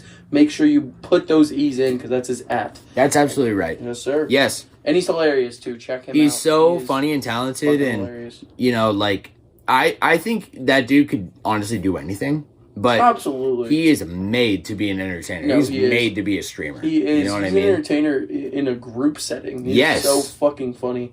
But his streams are hilarious. Hilarious, man. You gotta check him out. Yes. Check him out. Super appreciate your support for the show, Joe. We love you, bro. Yeah, we love you so much. And he's actually, like, probably, 30 feet away from us in his room right now. You know what I'm saying? Also our roommate. Next on here, he was also at our house last night. John Rao the Fourth, my man. Welcome back. Yeah, Johnny. Probably the most faithful listener, I would say, in the fact that I've never talked to Johnny that I can remember in the last 6 months, and he has not been caught up. That's crazy. Caleb, I talked to Caleb. Caleb's been like one of my best and closest friends for over a decade. Right. And it's to the point now we don't got to talk every day. We don't talk every day. Right. But we try to catch up whenever we can, even if it's over text. Agree. And he just texted me this morning and said, by the way, don't worry, I'm only 1 pregame behind. But even then, Johnny is still fucking on it, baby. You know what I'm saying? Yeah, bro. We appreciate the fuck out of you, bro. And he's such a good guy, too. He is such a good guy. So genuinely. And he's always inputting for the show, too, which we'll get there when we get to party chat. You know what I'm saying? Next on this list here is Lene Lovelady, the superhero woman she is herself. She is. Shout out to her. Italy. She is. And by the time of Friday, she'll still be there. Yeah. I think she's coming back like Saturday or Sunday. And what I mentioned last time was in Far From Home, Spider-Man, Peter Parker, literally goes to Italy. No, you're she's absolutely probably right. having a Far From Home movie going on. She probably right now. is. Saving Italy. If I'm not mistaken, she is Italian. I don't think she's full Italian. I think Italian American. Yeah, like it's so Johnny, their family, because they're cousins. So Johnny's grandma is Lene's mom. Okay. Or not grandma, I'm sorry, aunt. Oh, yeah. So Tina, she is full Italian. Oh, okay. So I'm pretty sure Lene's like half Italian, but her brother lives in Italy. So she has seen him for the first time in a long time. Oh, that's so sweet. I don't even know if she's been to Italy before this. Wow. So I hope that's she's awesome. loving it. I hope she's loving it. Yeah, seriously. And when she hears this, Lene, we love you so much. We love you so much. So much. Yeah, genuinely. More than you know. And I was going to say, I launched my pen. Just launched his pen. As I was pointing at Joshie. Oh, I heard that. She wrote me a physical card. She printed out the Christmas wish. Yeah, you remember that? Yes. Yeah. Yes, she did. She gave me the Spider-Man, which is always on my desk, by the way. I don't know if she knows that. But I show that to so many people, so. You hear that, Lene? Yeah. That's for you, baby. That is. You're the kindness of her heart. She's also a mother of 3 kids that are not, purely hers and, just a work horse, man. So, appreciate and love you to death, Lene. And last but not least on here, the representative of the Sandoval 7. It's Mikey! Mikey man. Yes, sir. And Mikey, and by extension, Tayden, his son. Yes. And they both listen to the show. So big shout out for both of them. Yeah, absolutely. Yeah. Thanks for listening, all of you guys. And yeah, I'm going to actually say it's a package deal here. So, he's got another son who seems interested in the show. I don't think he's listened, but that's Landon. Yeah. Okay. So, if you guys write into the show, if you guys are in here, the Mikey of the Sandoval 7, you guys are all included in that bundle package. Absolutely. You know what I'm saying? You're all gold tier sponsors. No question. So, honestly, we really love and appreciate you guys. Thank you so much. And I do have a special shout out here, Joshie, for the Flash Bros team. Oh, yeah. We're not on this episode. And first on here is Brad. Yes. Brad of Shadow Buddy or Shadow Buddy Music. You can check him out on pretty much any audio or video platform out there. He's on everything. And he makes the music for our show possible. So, and he makes it even happen. It makes it happen. Yeah. Custom made for us. Yes. He actually made the intro song to season 2 within 48 hours of me requesting what I wanted. You saying what you wanted to hear? Yes. Yeah. I'm I want some Marvel sounds and these things. Yeah. On it. So love you, bro. Seriously. And also, I'll even say, I don't know if he's going to listen to this episode, but he's got a song on Spotify. I think it's called Paradise Now or something. Oh, it's called Like Paradise. Like Paradise. That is a recurring song I am listening to at least once, if not twice or 3 times every day I'm working. I love it. Because it is such a good work song. Oh my gosh. So it's got the beats. So down for it. It's on the playlist? It's on the playlist. Nice. Yeah. And then I'll it'll come up and I'm like, guys, this guy does the music for my podcast. So good. So, Brad, we love you, bro. We super appreciate you. And the second Flash Bros team member is Caleb. Yes. Who I referenced earlier, but shout outs to one of my best friends for a long time and a good time. You know what I'm saying? Yeah. And an additional co-host to our show. That we did it was episode 21, 22, wrapping up the end of season 1. That's the one. One of my friends I grew up with, so he's back home, back in Oregon, and expect to hear from him on the show once again. Absolutely. Whenever that time comes. But Joshie.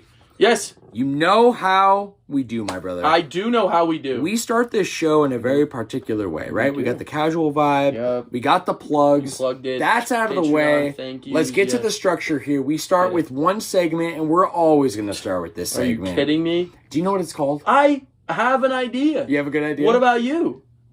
I think it's called Retro Recap! Yes, sir. Joshie, we're just honestly always in sync, my guy. I fucking love it.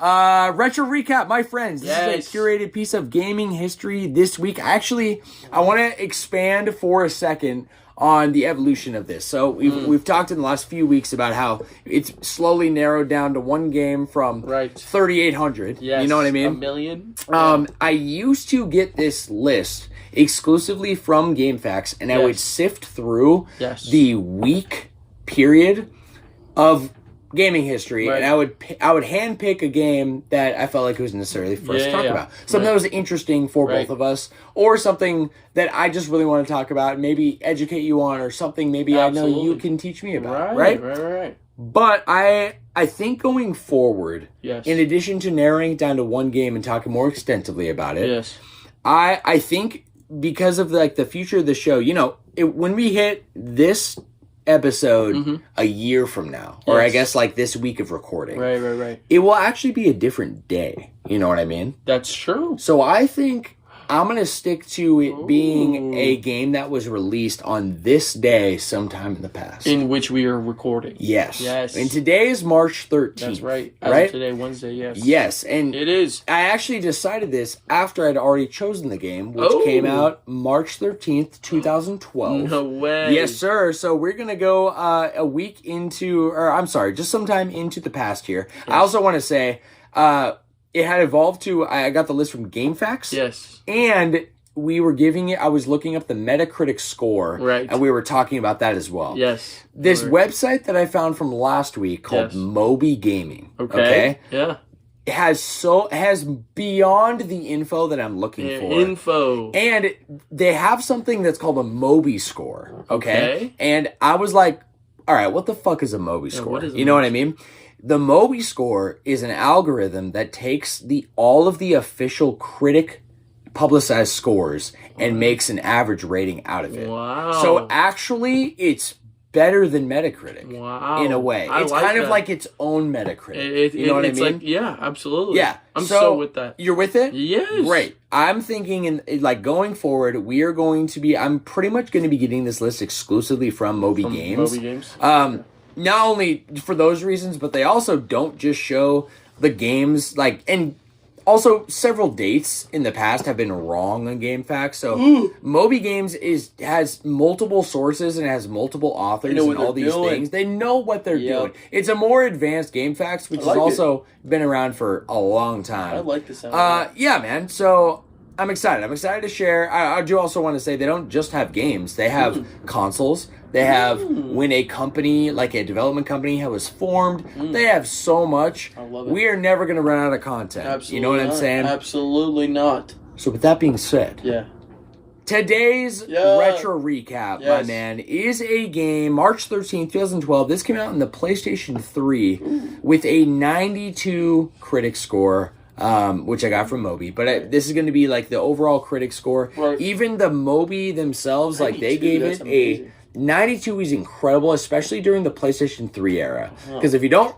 quite remember, PlayStation 3 wasn't doing so hot until the generation was basically over. Right. So it's actually the 4th highest rated game on the PlayStation 3. What game is this? This game is called Journey.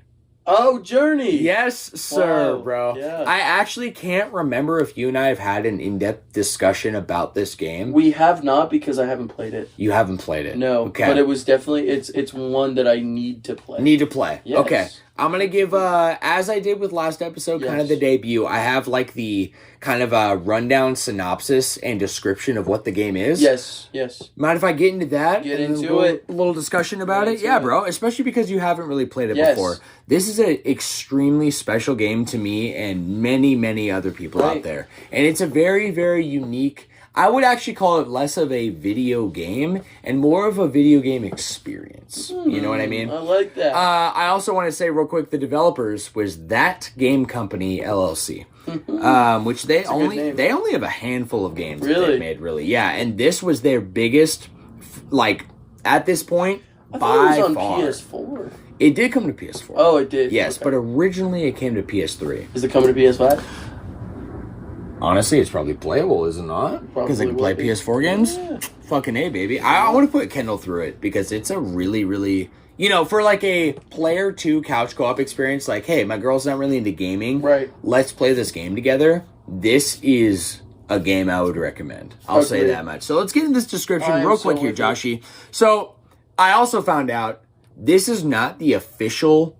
back of the box art description or what you'd find on the PlayStation Store. Yeah. This is written by an author on this website, but they did a way better job than I've ever seen for describing this. Yeah, better than Wikipedia, better than all that. Wow. Yeah. So let's dive in. It's a couple paragraphs. Just bear with me.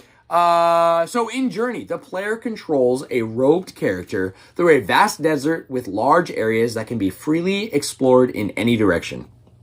Have you ever seen pictures or like a vista? Yeah, okay. It's kind of Dune, right? I'll look up pictures. It's kind of ironic that it kind of fits the Dune vibe. Yeah. Look up a picture. I'll continue here. No instructions are given, but a large mountain is shown in the far distance as the character is moving towards it. The game does not have a HUD and provides no clear directions. There are also no hazards or obstacles that will lead to your death. The goal is to guide the character through a journey.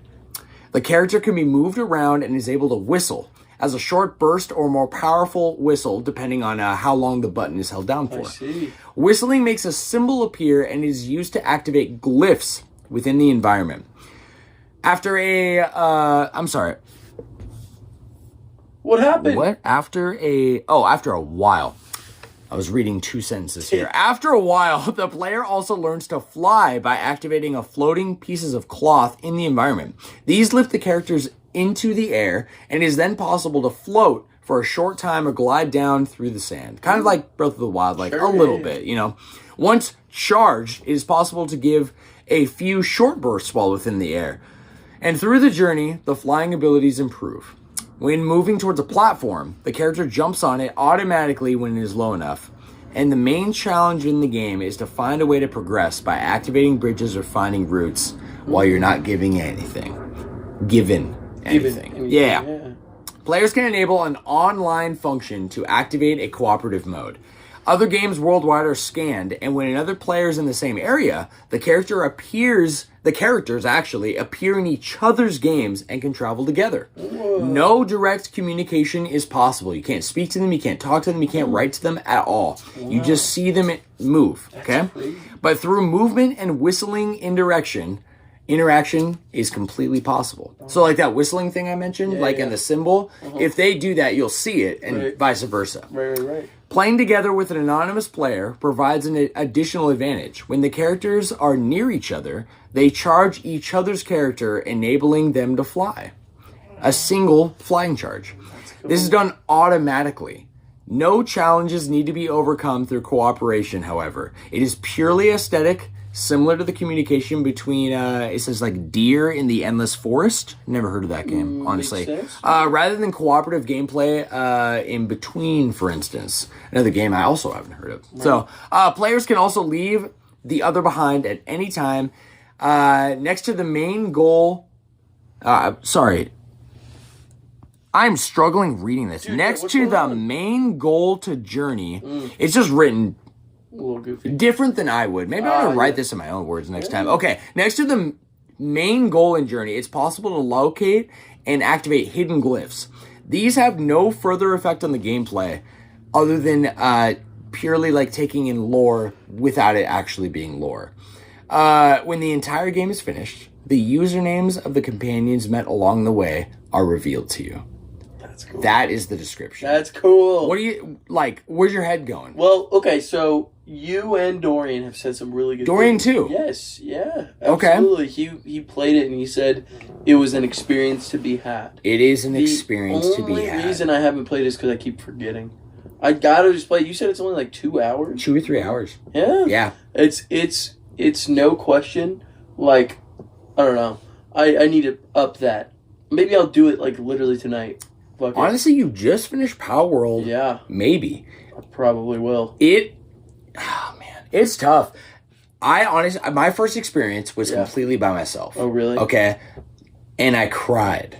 Wow. Yes. So it really, like, the description nails really like what this is, but let me put like some of my experience in this. Please. So, you're going through and really there is no direction. There's several points of it where you almost enter like a ruins area and it has glyphs and you're kind of like, oh, okay, what the fuck is this, right? Like, and it's sand everywhere, and at points you're almost surfing on the sand. Right. And you really aren't being told to go to this mountain, but it's like this genius level of game design where that's the only like real thing that is sticking out to you when you look around, so you're supposed to go there. Right. And by mountain, I'm talking like it's a extremely tall, like almost like a death mountain in Zelda. Yeah. And it's in the background, and at the top of it is a beam of light that shoots up into the sky so high that you can't see the top of it. Like it disappears, right? That's sick. So you're like interested and you want to go there, right? Yeah. And so in playing the game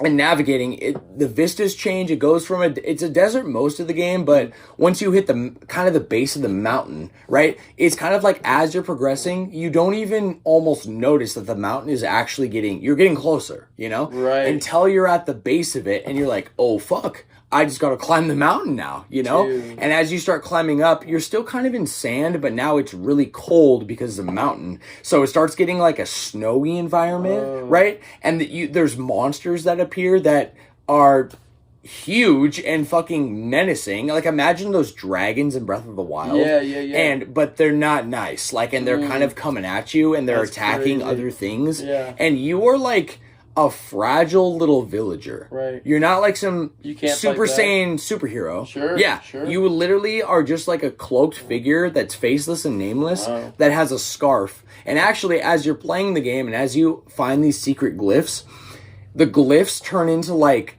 almost like these like inanimate like butterfly objects that are just spiritual, and then they add length to your scarf. What? So the more that you do, you're just given a longer scarf to kind of show you that your exploration is more rewarding. Yeah. You know what I mean? You're going through a journey. Yeah. And you can see if anyone comes into your world, you see the length of their scarf too, right? So sick. In playing it, the cooperative part of it sounds so small because in every other video game I've ever seen something like that, it is small. Right. It is such a big deal in this game in a way that I can't even explain. Because you'll interact with each other. Like imagine like you're just playing, then suddenly literally another one of you spawns in and they come up to you and they're just dancing.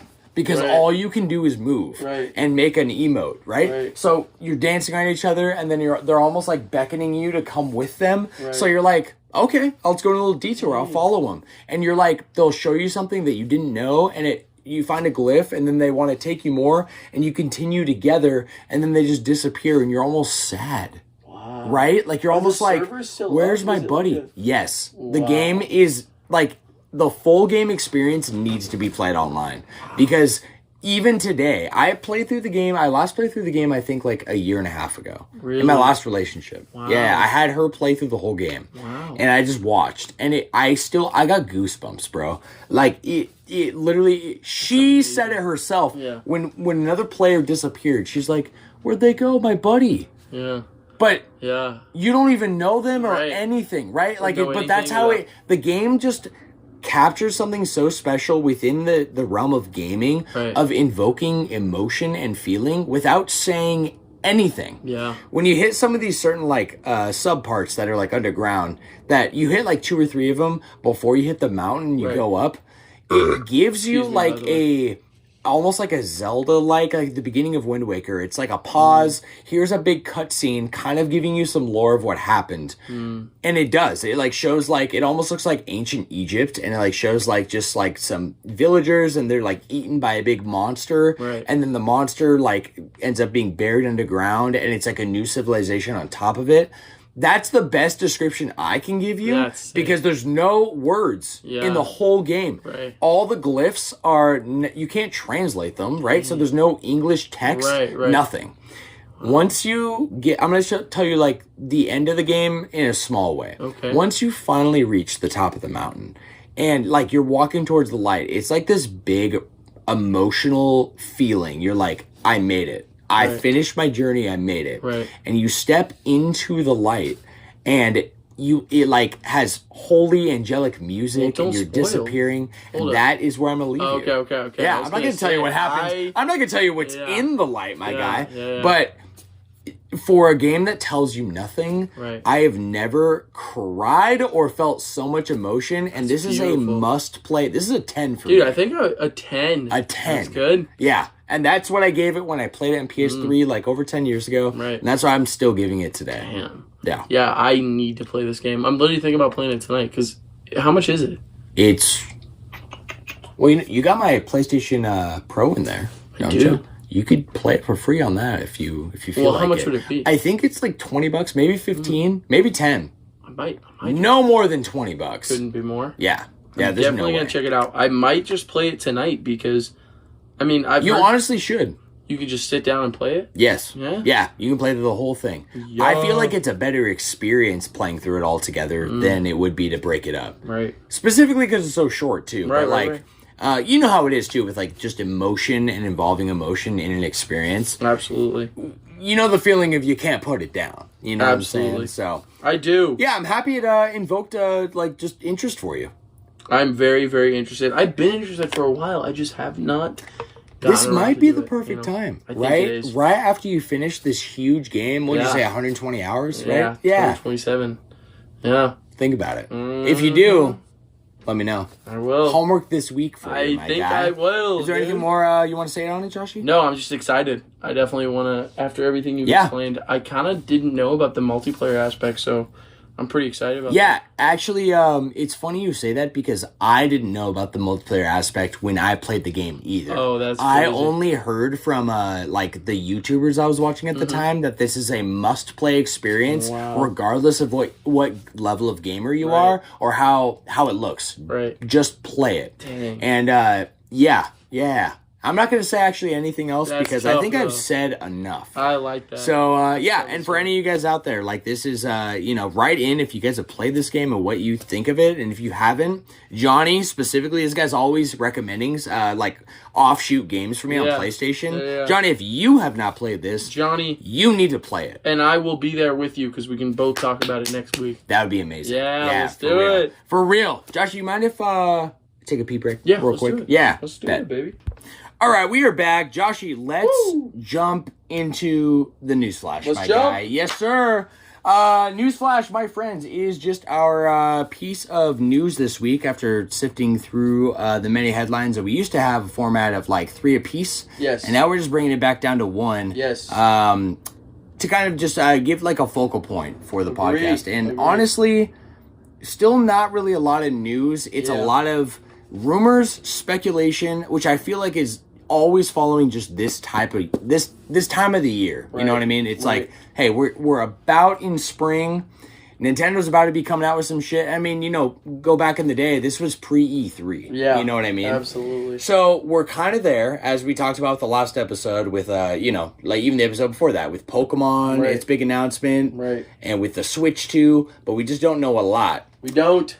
So the headline this week that really caught my eye, I think it's more for you, Joshie, and I'm curious to see what you have to say about it specifically, because I don't really have any input. I'm excited. The headliner today is canceled Spider-Man multiplayer game trailer leaked. Did you see this? No. Hell yeah. Okay, so this is coming from Game Rant, my guy. So I kind of just summarize the info for you into 3 bullet points, and I want to know what you got to say. Let me see. So, Insomniac's canceled Spider-Man multiplayer game called The Great Web has been shown off in a leaked trailer, probably from that massive data leak that came out, you know what I'm saying? So it featured multiple spider heroes battling villains across the multiverse.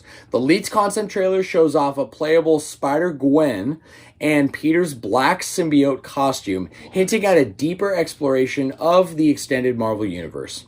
Although the game was scrapped, hints of a possible online multiplayer mode for Marvel's Spider-Man 2 may revisit some of the ideas from the Great Web. Dang.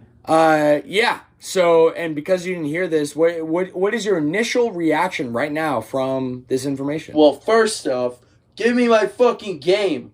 I want that game. I just watched a tiny little bit of it. Okay, I love Insomniac's Spider-Man so unbelievably much. I don't know if it's a well-known fact at all. I would say probably not. I don't know if I knew that. But this is, disappointing to say the least, because this was what I theorized would be the focal point of the next Spider-Man game.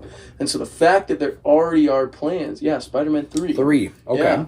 Yeah, that was my theory. And so the fact that there already were plans, of course I should have seen it coming, but I don't know what to think right now. I mean, this is big news for a person like me. I think specifically for you, one of the biggest Spider-Man fans I know. I would say, especially Insomniacs, you know. Right. I am hoping it's a canceled game because they want to apply those said assets and ideas to a Spider-Man 3. Yeah. Which would be very exciting and really, really like... I don't know. I think that's what could really grab for Spider-Man 3. Yeah. If you know what I mean. Because, to be honest, I feel like Spider-Man 2, a lot of the hype was two Spider-Men and Venom. Black Suit Venom. That'll get people in seats. That gets me hyped, bro. Yeah, and it is. And so, after that is done, where do you go from Spider-Man 3? I'm already hyped for Spider-Man 3 because of the ending and everything that I know, you know, they're setting up for. Right. However, which you mentioned a lot in your analysis of the game, is how peak it is and how much setup is there for the next game, for an obvious Spider-Man 3. Absolutely. Now Josh is young. Sorry. It's it's setting up it's a big story, and it's setting up for the next game. Yeah. There's no question on that. But it also just has a little bit of setup to some kind of spider multiversal kind of thing. So this is surprising, but it does not shock me. For sure. And it feels like, I don't know, I want it. Well, let me give you my small 2 cents. Yes, give it to me. It brought me instantly when I read this article to the Avengers, okay? In the fact that the direction that the studio wanted to go was multiplayer. It brought me to The Last of Us, in that what was just announced canceled, The Last of Us multiplayer, which was a big hype up when they announced it. Yeah. Yes. Yeah. Last of Us Part 2. I'm sorry, but also The Last of Us when they were doing the Part 1 remake. Yes. They were talking about bringing the multiplayer from that too. Right. And it's just from my kind of outside perspective, and I'm no game dev, but it seems like from the AAA headspace, a multiplayer focused experience is way more complex and deeper than you think it is. Absolutely. You know, because we're talking game balance, we're talking like game. It's not just a standalone. Yeah, your fucking phone just went flying out of your booty, bro. Where I keep it to be safe. It's a never-ending battle of like making it an active service, and it's resources, it's money. It's very different from having a single-player standalone. You ship it out, and then you have DLC or patches, but that is not an online experience. Absolutely. You know what I mean? No, absolutely. So from the outside, from looking at the article, my first thought was kind of like, okay, are they just going to restructure this into the next game, right? Did they have an overly ambitious idea to make this an in-between experience that sets up, right? Like, no doubt. I don't think this is going to change the plans for Spider-Man 3, because that would actually make no sense to me, especially if they're having these elements. I think it was going to be like an additive, but it just seems like, you know, I don't think this wouldn't even be a conversation if the big leak didn't happen. Right. You know what I mean? Absolutely. So that's kind of like my take on it. Yeah, I'm with it. You know what I mean? I do. Yeah. I'm with it. Okay. I feel that there is, I don't know, there's a lot to take in from that idea, but I'm with it. Yeah. And I'm taking it. And I have no doubt that Insomniac, from their track record right now, they would probably execute it pretty damn well. I think so. Right? But I stand by, like, just kind of like, it's really hard to say because even Insomniac themselves, like, they're under PlayStation now, right? So, and they're under shareholders. They're under big money and pressure, you know? Absolutely. So, you know, upholding your end of the bargain on this pressure, it can be unfair from a developer standpoint, and this is probably better for them in the long run, even if it sucks to hear. Agree. You know, I am with it because I just want more Spider-Man. Yeah, bro. I love for sure. Insomniac Spider-Man. Can you imagine though, like if this is a precursor of info for what Spider-Man 3 is? Could you imagine playing as Spider-Gwen? Yes.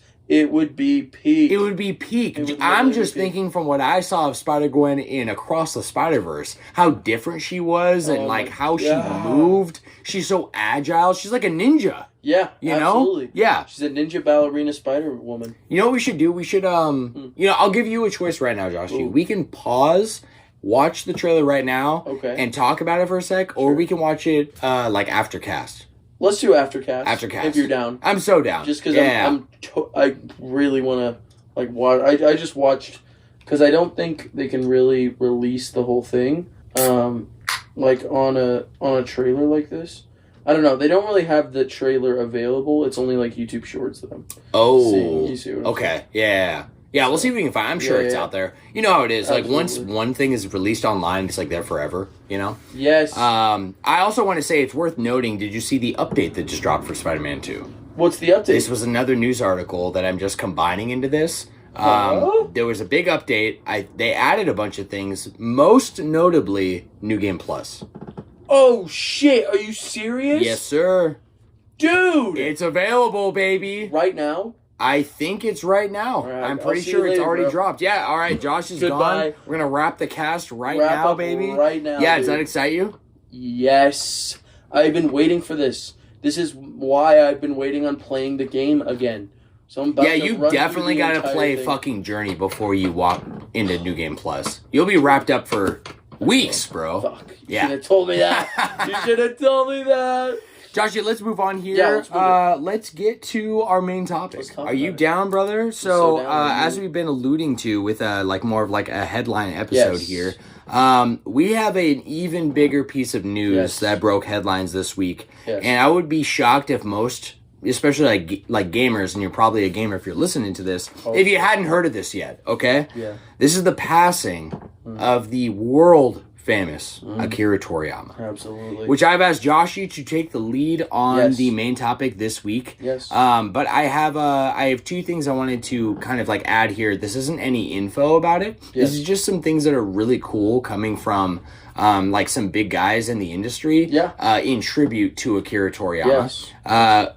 The artist and creator of Tails Prowler, or Miles Prowler, right? From the Sonic series. He made like an official tribute art to Akira Toriyama. I wanted to show you because I didn't know if you had seen it. Let me see it. You hadn't seen it, right? No. Okay, cool. Look at this. So this is official artwork.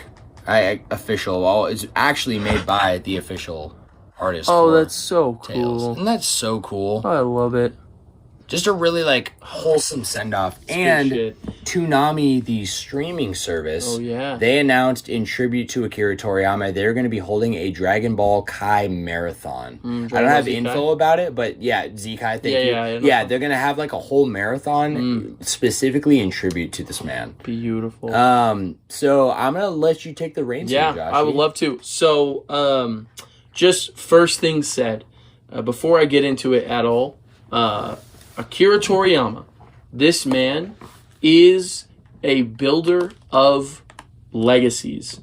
Not just his own legacy, which I will go into, but everything that he has done has slowly inspired so many things. It's so funny you brought up Sonic and Tails, because the amount of inspirations you can see in Sonic and the amount of things that have been formed by the creation of Dragon Ball and Dragon Ball Z are abundant in so many different pieces of media. Wow. And I want to say that because this guy is not just a man who wrote a manga. He's not just a man. He is a visionary that shaped the way that anime and plenty of other different medias, because it's not just anime. It's not just. That's something that I feel like I want to state right now. This goes to every aspect of our media taken, and the way that things are framed and filmed, the way that inspiration just spreads. This man is a legacy that spreads to different legacies, and so probably one of the biggest passings that we'll experience in this world of gaming and this world of anime. Yeah. Probably one of the biggest we'll experience. Seriously, because agree. of the span of inspiration. I don't know if this is completely accurate, Please. but I feel like it would be something similar to like Shigeru Miyamoto. Miyamoto passing, absolutely. Like it just, and especially because this was like preemptive, right? Sure. Like this wasn't expected. Yeah, he was 67. Yeah. That's not in any way. He wasn't done. No. He had plans with this latest Dragon Ball story that was coming out. What? And the he had the manga for Super. I'm so sorry. He was 68. Did I say 68. That? Okay. I think she said 67. Yeah, 68. No, okay. 68. No, that sorry. sounds right. Yeah.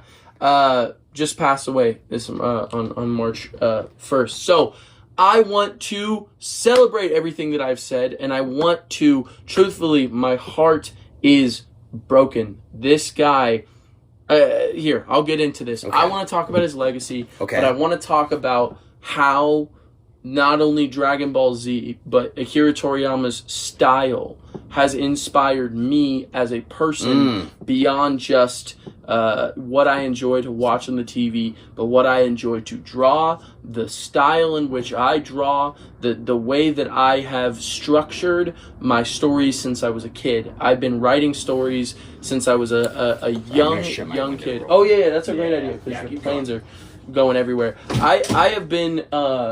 I've been writing stories since I was a little kid, and nothing gave me more inspiration beyond the work that Akira Toriyama put out into this world. So I want to go into that. But Absolutely. First, I want to talk a little bit about what he released and what he kind of... What he kind of... I'm not going to make this a super... I don't want it to just be facts. Yeah. Because truthfully, what art does and what an artist like Akira Toriyama does is inspire and put a feeling into you, and I don't think it would just be the best to just spin a bunch of shit. Yeah, I really absolutely. Even though he's done some incredible things. Yeah, actually, you know what I want to say before you even get started is that I asked Joshie specifically to kind of take the reins of the main topic this week on Akira Toriyama. Because, not just because he's the anime guy on the show, but because Josh is one of the biggest Dragon Ball fans I've ever met in my life. And you know what's funny? I will say this now, and I'm not the kind of guy who says people are posers, or even though I've said it a lot in the past. For sure. But truthfully, I love Dragon Ball Z. It's not like, I watched it when I was a kid. Yeah, everyone's seen Dragon Ball. For sure, Avatar, bro. Absolutely. I actively watched that show. Rewatched it many times. I literally, like, anything Dragon Ball I have seen. Nobody has seen GT. Not many people. Even like big fans like Dylan. He's another huge fan of Dragon Ball. Huge. Where it's like he actually watches the show, not just a vibe from before. It was something he sat down and decided to experience over and over. He hasn't even seen GT. I adore GT. I'm not going to mention it too much because Akira Toriyama did not have a lot of involvement with it, but I'm trying to... true. He didn't even design like Super Saiyan 4 and those things. It was done by a different studio. Okay. However, I'm telling you, I watch it all. I watch all Super. I've watched Z multiple times. These series, I adore them, right? So, just to get into it, I just want to say some amazing things that he's done. His work, he's been drawing manga for over 30 years. He's been doing that. And to be honest, there's not a lot of mangaka who stay in the game for that long. Can you tell me where is that compared to Oda? Oda, he started in 1995, and Toriyama has been doing it since the 80s. So Oda is about 20 years, and that's amazing. Oda is a demon in his own right. Definitely. But Toriyama has been starting even way before Dragon Ball Z, like early 80s, right? So he's like the generation before Oda. He created Shonen. He created, and I'm not going to say that it didn't exist before that. I'm not going to say that there weren't influential mangakas that he was inspired by. But this is the guy who created the character that Luffy is based on. He's the guy who created. There are so many characters. Naruto is inspired by Goku. All these characters are inspired in some way by the works of Toriyama. So 30 years he's been working. 30 years. Incredible. Seriously. Yeah. There are people who started after him, like the guy author for Hunter x Hunter. I forget his name, but we reported a while ago that because of health reasons and sitting at a desk drawing, there are issues that come with that. Definitely. This man Toriyama kept it punching. This guy did this shit. Bro. Check this out. His manga have sold well over 150 million copies total worldwide. 150 million. Which is insane. Amazing numbers, especially for manga. We're talking worldwide. A man from Japan who's writing these things that are on par with DC Comics Superman. Yes. Right? That's numbers that you absolutely want to see. I'm not even I don't know where any numbers are in reference to other things, because the only numbers I really know is within the wheelhouse of kind of gaming. Oh, okay. But in reference to gaming, the PlayStation 2, the most sold console of all time, that's just over 160 million. So you're telling me, his manga is rivaling the PlayStation 2. PlayStation 2, which is the most high-selling console of all time, which is a console, by the way. These are books. Books that are being sold. You're telling me this man is selling books like they're a PS2? That is serious demon activity. Seriously. A lot of people equate his time with Shonen Jump as the golden age of Jump, is what a lot of people called it. Oh, really? When Dragon Ball Z was being released, there were times when it was on the same release schedules as One Piece and kind of some OG Shonen stories before. But that is truthfully the serious start to Shonen Jump and what has caused it to be such an incredible piece that is still holding up, works like One Piece and still things like JJK as well. It's incredible. He when he was working on Dragon Ball, it was he produced 519 chapters in 42 volumes, which you can compare that to One Piece and, it doesn't seem as much, but this guy started that. That is a feat when it comes to original manga, action manga that are working like this. And, I had a couple more things to say, but to be honest, I don't really like going over the numbers, to be honest with you. It's amazing, but truthfully, I think you get the point. This guy was incredible. Yeah, he seriously is incredible. Historically a legend. No doubt. Yes, literal start to the trends we see everywhere. So, because of how much it's personally touched me, I even want to bring up a couple things. Yeah. Even without knowing a lot of aspects of like Dragon Ball and some of Akira Toriyama's more popular work. You know what I mean? I feel like you have experienced some pretty heavy Dragon Ball inspirations in the things that you have consumed. Definitely. And I stand by that, no question. No question. I have no question, and I don't even know if I can be specific enough to tell you what. Absolutely. Especially you talking about Sonic, I'm like, really? Absolutely. What are you talking about? Do you not know right now? With Sonic? No. I want to mention real quick, the Super Saiyan was the first. How did I not think of Supersonic? Okay, yeah, Super immediately. Saiyan was the start to a transformation trend that still goes on today. Yes. You can look at the latest things that still come out. Transformations are a massive part of anime shonen and will always be. Everything you saw in Bleach, even that clip you showed me, with Black Ichigo and that form, those kind of dire moments where you literally change a hair color and you reach this level that was thought to be impossible. Untapped and impossible. Yes, that is a trend. That is completely created by the mind of Akira Toriyama. He started those ideas and created that. So those kind of inspirations, I know you loved Bleach. There are so many, that power system is all comes from this idea of ki, what he created back in the day, which is the energy you use inside, which you can create through blast. And I know a lot of, every single shonen anime you watch will have those elements. Dude, even Mega Evolution. Absolutely. We were just talking about that. Absolutely, by the way, because there are a bunch in Pokemon, a lot of Dragon Ball Z references that you might not even recognize, that you literally might not even recognize, not even including, there's so I want to streamline it a little bit. Yeah. How these stories are consistently and will forever be inspired by the pieces that come before them. He was not alone in, creating manga. There are inspirations that he took from. Some of his biggest, in fact, were he loved JoJo's. Growing up, he was inspired by JoJo's.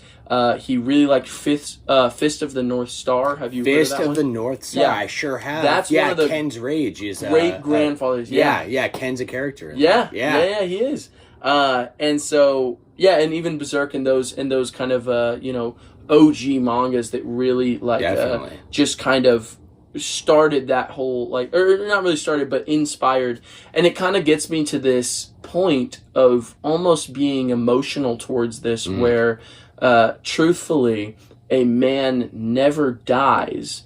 It's just like what Chopper's dad said, a man never dies if his will is remembered and his legacy is kept around. And I'm telling you now, Dragon Ball Z will forever be remembered from the media that continues to be inspired by the things that were created before it. Even years down the line, someone's inspired by One Piece, you can trace that back down to Akira Toriyama's incredible creative style and his incredible ability to create action shonen manga. That is seriously some of the best we've seen are from the mind of him. So I wanted to mention too, he was also the lead art director of or character designer of Dragon Quest. All those designs, everything we've seen, yes, sir. Those since the OG Dragon Quest, he was drawn in his old style and continued until Dragon Quest 11, where he still designed the characters in that game. Which it's kind of amazing. I've been following him, since I fucking watched Dragon Ball Z when I was a child. Yeah. And since your brain could critically think. Yeah. And it's kind of amazing looking back on the character designs, because you see his style evolve and you can see where, Dragon Ball was going. That's like the OG Dragon Quest. Yes. Very much so the design of like OG Dragon Ball Goku. Dude. And then they move on and it looks very Z-esque through all of Dragon Quest. And then the latest ones, they almost look like Dragon Ball Super characters, because that's the kind of style that his, he's kind of gone towards more, a lot of mangaka do it, but more slim features and more like straightened hair and kind of stuff like that. Sure. Yeah. So that's a huge one, because Dragon Quest is also a pretty inspirational JRPG in its own right. Honestly, one of the biggest series in Japan. Absolutely. Right? Though that slime design is Akira Toriyama's design. Insane. That slime is iconic, and it's because of his mind. How do you draw a slime? In a RPG, there's so many ways you could do that, right? And he just made something iconic. It just happens. That's how he does it. And I could not be more impressed with everything and the legacy that he has been keeping up. So I wanted to pass the floor even a little bit to you on the things that you've seen or experienced.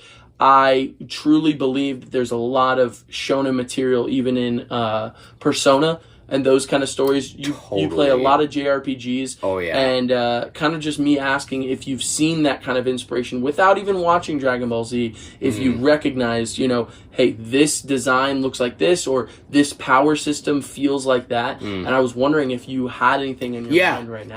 I wish It's honestly, it's a great question specifically for me, because it's like I've seen Dragon Ball always from afar. Yeah. But really the only Dragon Ball content I've ever actually seen and taken it in for what it is besides like being a kid and being like, here's Dragon Ball Z. Oh, that's cool. Right.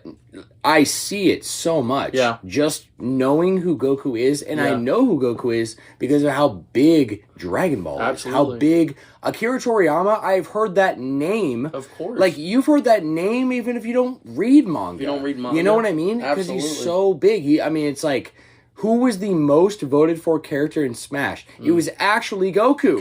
But Goku wasn't, what's the word? Like an applicant. Because he didn't originate from a video game. And Sakurai just came out and said that himself. But everyone wanted Goku. Absolutely. Didn't you tell me in an episode, share with us in the audience, an episode that Goku won something for being basically the most famous character in Japan? Or the world? He's top 5 of the most recognizable animated characters of all time, up there with Mickey Mouse and fucking there was what's the fucking rabbit from Looney Tunes? What's his name? Oh, Bugs Bunny. Bugs Bunny. Yeah. That's like the iconic nature. People will look at that and not even think anime, they'll think Dragon Ball Z. That's crazy. That's a worldwide hold that these characters have, that Akira Toriyama just set into motion through his writing and his fucking creative brain. Dude. It's incredible. Yes. It's so incredible. Yes. I feel that. I feel even you referencing JoJo. Like, I was thinking even Persona to a degree, but JoJo, like, getting to, like, where Dio achieves this level of power, what happens? His hair stands up and turns yellow. Absolutely. Like, literally, that is Goku in a nutshell. Absolutely. Right? Yes. Even as a villain and not the hero. It's a form that he takes, though, too, which is kind of incredible. Sonic is a huge one, too. Huge. Actually, not just Super Sonic. Yeah. The Dragon Balls, there's 7 Dragon Balls. There's 7 Dragon Balls? Dragon Balls, yeah. And so, I didn't know that. No, I'm telling you. That's crazy. There are massive inspirations everywhere. These ideas are shared through artists in incredible ways. And I was just curious too, because I think there is inspiration everywhere. You see it seriously in like... Can I bring up Xenoblade 2? Okay? Absolutely. Xenoblade 2 being like a big... Josh and I, probably one of us, will bring up Xenoblade as a whole, or Xenoblade 2 specifically, at least once a week, if not more. So one of the characters, I'm not going to reveal who they are, but I'll just tell you, they're badass and one of my favorite characters. Okay? Reminds me of Sephiroth in a way. Oh, I know. They achieve a certain like level of power that is literally Dragon Ball. Yeah. It's literally the Super Saiyan, going Super Saiyan. Absolutely. There's you remember me referencing the Tales of series? Yes. Okay? Yes. There's a character just like that character that I just referenced that does basically the same thing, even to the point where they look like a completely different character. Right. Like, their base character is like they're almost depressed, and they have black hair that droops over their eyes, and they're kind of a nobody until they just pop off, and now they have white hair, Snow White hair, that it's longer, and they're emitting an aura, and it's like their final form. Absolutely. You know what I mean? Absolutely. Kingdom Hearts, referencing Mickey Mouse. What is the ultimate form of Sora in that game? It's called the final form. Yeah. And also, form is in the name. Yeah. And the coolest part, they never brought it back in the same way. Yeah. And it was one of these features in me of being like, oh, it's missing because they don't have forms anymore. Yeah. Right? Or mega forms. Absolutely. Oh, yeah, Gigantamax is cool. Right. But there's something about the mega form. Absolutely. It's not just bigger is better. Right. It's like you have a limiter and you're breaking your own limiter. Absolutely. And that idea is such an appeal that I have dude. Absolutely. Literally us last week talking about Garo. So huge. I could name, honestly, I could keep going. You could. Because you literally you're could, absolutely right. It's not just anime. Yeah. I'd say anime clearly the biggest inspiration because Shonen is based on Dragon Ball Z. The Ki is the origin to spiritual pressure, the origin to hockey and the way hockey works. Like how Ki is used in that show. Because Ki is like a very that's even like a real world term. Absolutely, so what is Ki like in Dragon Ball? Essentially the power that a person holds, and this is a real world idea, you can manifest into something. That's what Ki is. It's the energy inside you. And so through techniques, and one of the coolest thing about Dragon Ball is that you have to learn these techniques. So you've heard Kaioken, Kamehameha. Yes. I almost said Spirit Gun. That's fucking that's what the fuck is that? Yu Yu Hakusho. Okay. Yeah, I meant to say Gallic Gun. Spirit Gun. But Gallic Gun? Yeah, Gallic Gun. All these have just massive roots that are just seated in Shonen. You watch JJK. Yeah. They're talking about your what's it called? Your curse technique and all these aspects. The cursed energy you use inside yourself. I want to interject. Please. I have a question. I got an answer then. So, perfect. I'm watching Seven Deadly Sins right now. Yes. Didn't mention that, but we're still going. We're almost wrapping up season 1. Amazing point, by the way, yes. Yeah. Honestly, that is where you're bringing me to right now, because what does that show have that so many anime, especially, just came off Demon Slayer. Yep. Attack on Titan doesn't, and I feel like, it's probably intentional. There's like this certain thing, and what I'm getting to is like, when they have a special move or a special ability, and they announce it as if you've never heard it before, even though you're on episode 500. Absolutely. And you've heard them announce it 500 times.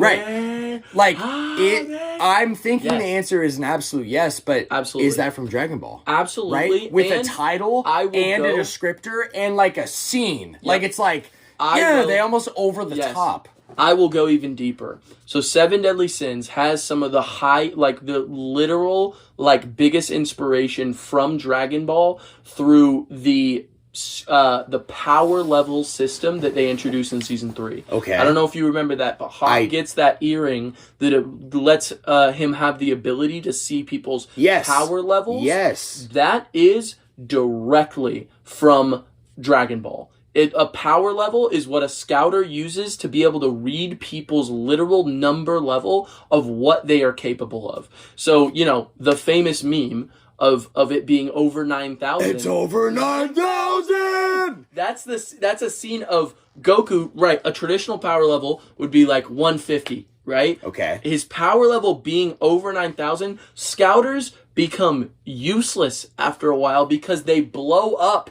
If you have a high enough power level, if they start reading it, it goes it'll explode. Incomputable. So you can't use them. Wow. So those things that are so deep into those, you guys should have seen the hand movement. Yeah, it was honestly perfect. It was great.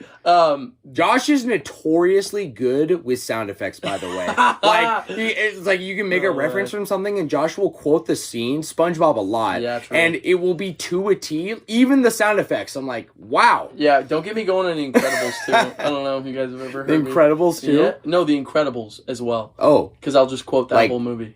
Have you heard movie? Me? Yeah. Oh, yeah. You love The Incredibles. So specifically good. Incredibles 1. So good. Yeah, I actually do not like Incredibles 2. Anyway, point being, those are very clear inspirations. Even a form that Meliodas takes, having a change of hair, eye color changing, that's Dragon Ball. When you turn Super Saiyan, your eyes turn cyan blue, and your hair turns yellow. So there is a lot to these systems that work. I was massive Dragon Ball vibes in season 4 when you see the one Escanor. He literally takes a fiery form where his hair is on fire and his eyes light up, and it's literally his form that he takes. And he literally, Hawk is even saying his number is going up exponentially. It's a Dragon Ball fight. Directly from Dragon Ball. And then Meliodas gets a form of his own remember when he gets that thing and he fights Escanor? Yeah. That's a Dragon Ball Z fight. That fight is exactly how you set up a fight in Dragon Ball Z. For sure. The inspiration is massive. So I wanna shift because we could talk about this all night. And if you think of something else, I would love to talk about it because I want it to be a conversation and a reminiscent of the serious impact and legacy this single man has had on our culture. Yeah. Right? Yeah. It's not just, like I said, it's not just anime. I'll interject one. Please. Because you set it up for me, my guy. It. Have you ever heard of a game called Chrono Trigger? Of course. Okay. He did the designs. Yes, he was specifically recruited for the Dream Team. Mm-hmm. He was the Dream character designer. Such a great product. I don't remember who the guy who brought the team together. Yeah. I think it might have been Takahashi, or Takahashi was involved, which is the guy who did Xenoblade, by the way. Right. But the Dream Team being formed by Squaresoft was specifically, they were looking for a specific level of talent that had never been done before, and Akira Toriyama was one of the first on that list, and if not the first. And think about Chrono Trigger. That is a JRPG with some of the most iconic designs. The main character alone is such an iconic look, and the robot design is so unique. If anything, iconic to, this looks like a Dragon Ball game. Absolutely. Absolutely. It even has cutscenes, which look like they're out of an anime from the 90s, just like Dragon Ball. Just like Dragon Ball. And I'm telling you, that is... and Chrono Trigger has inspired so many more games and so many more character designs. It's more... legacy just being pushed out by this man. The designs alone are where some sales will come from for games like Dragon. What's the Dragon Quest? Dragon Quest. Yes. I don't know why I forgot that. No, those could all be straight out of the anime or the manga. And how many people you think picked up that game truly being like, oh, this looks like this iconic thing that I love. I'm gonna check it out. Actually, I honestly, you're so right. I'm gonna go one layer deeper. Go deeper.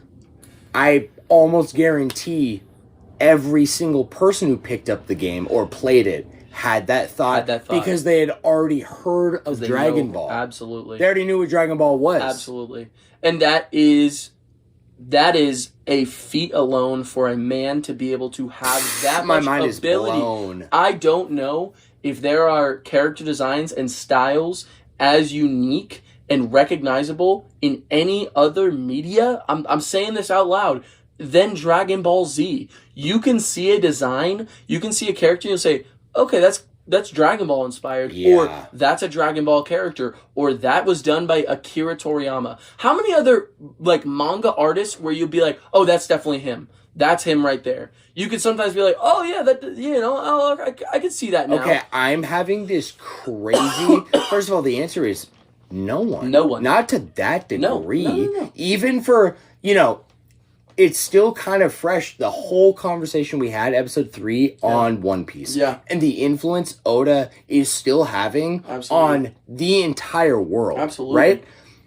And this is so beyond that, it's mind-blowing. Absolutely. But where my mind is going right now, bro, hear me out, because I don't know timeline-wise. Yeah. But think of what JRPG, what it really is.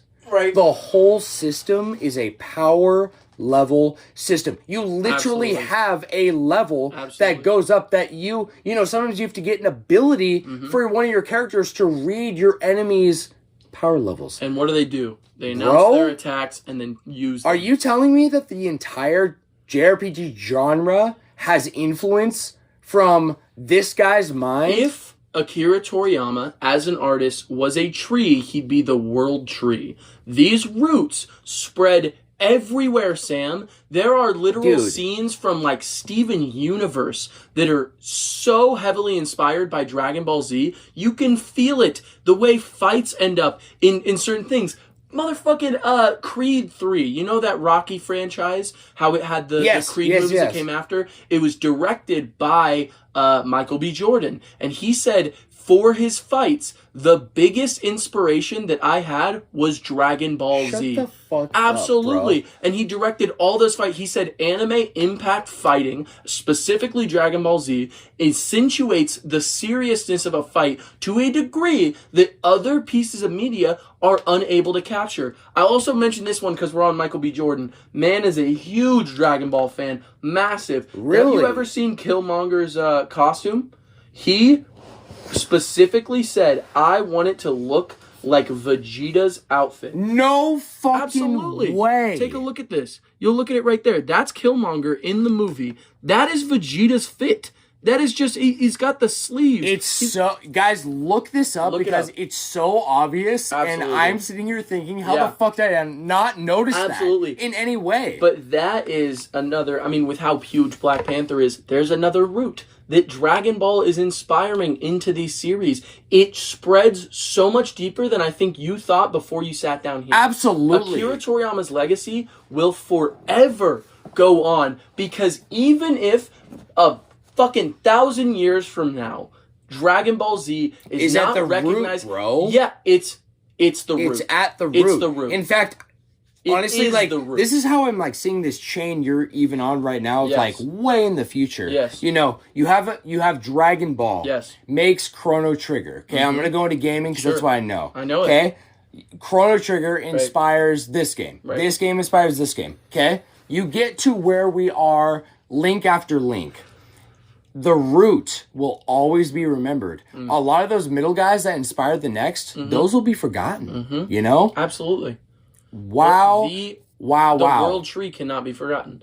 So, Akira Toriyama, I'm going to move on to a different aspect that I wanted to share with you and the audience, which is my personal experience with art and my personal experience with storytelling. I have been writing stories since I was as long as I can remember. I remember drawing comics, first inspired by like... This, I will say, is one of the biggest differences between you and me. You think so? And it's something that really inspires me. Oh, really? Yeah, because I've shared, I really...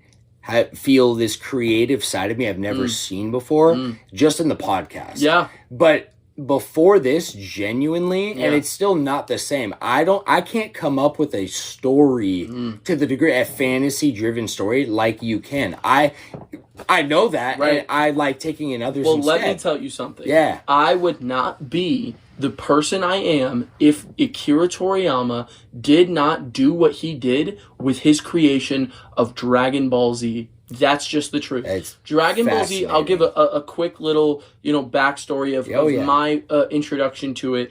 It was Dragon Ball Z Kai was getting run on Nicktoons. And it had this huge, and it's been on like kids networks before, but it was a little bit before my time. It was on like 4K? No. It was on Cartoon Network. They censored it enough to be on Cartoon Network. Wow. And they got to like the Cell Saga. So Dragon Ball Z Kai, they were able to put into this position where it was able to be aired on Nicktoons. And at the time, I'm not kidding, the best animated media I had was Avatar, The Last Airbender.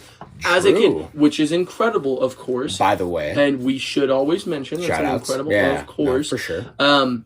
But I had never experienced shonen anime, and I never experienced anime, and I had never, like traditional anime, traditional shonen, I mean, I would never replace anything from my first experience with Dragon Ball. I remember going in and watching it and kind of being like, what's all the hubbub about? Because there are games that are about this shit. There are movies that are being released in international theaters. Do you know how many anime? I mean, now it's much more popular. But at the time, you would see... This is also recent. Yeah. You know? Like, like video games and anime has not been mainstream for a long time. Did you know that these are some of the first fucking, like, movies to ever be released, animated movies in America, anime movies in theaters are Dragon Ball Z movies. And, and there's like 18 of them. They are successful, they're fucking massive, and they're That's not even as much as Pokemon, everywhere. Bro. Fuck no. And Pokemon is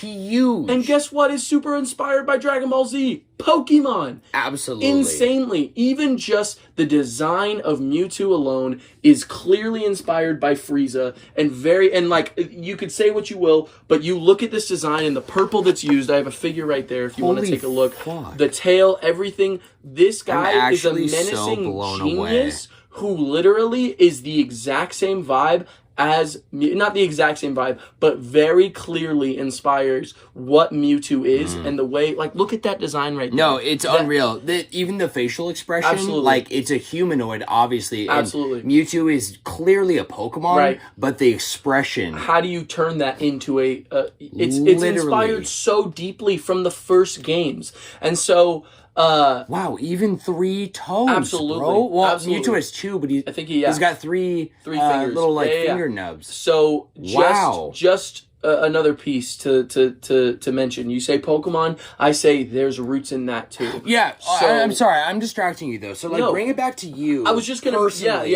know, quick. And I've seen you when I first met Josh. Yes. You know, my first interaction to you was like 2 things. Yes. Number 1. Your quirks, okay? Oh, yeah. So obviously you're an anime guy because you're super inspired by like abilities, so fantasy. I'm like, oh, we will connect on so much just on that alone. And then when we hung out for the first time and we moved in here, I saw your anime drawings, you know, and there's sometimes on our podcast, our OG podcasting, right?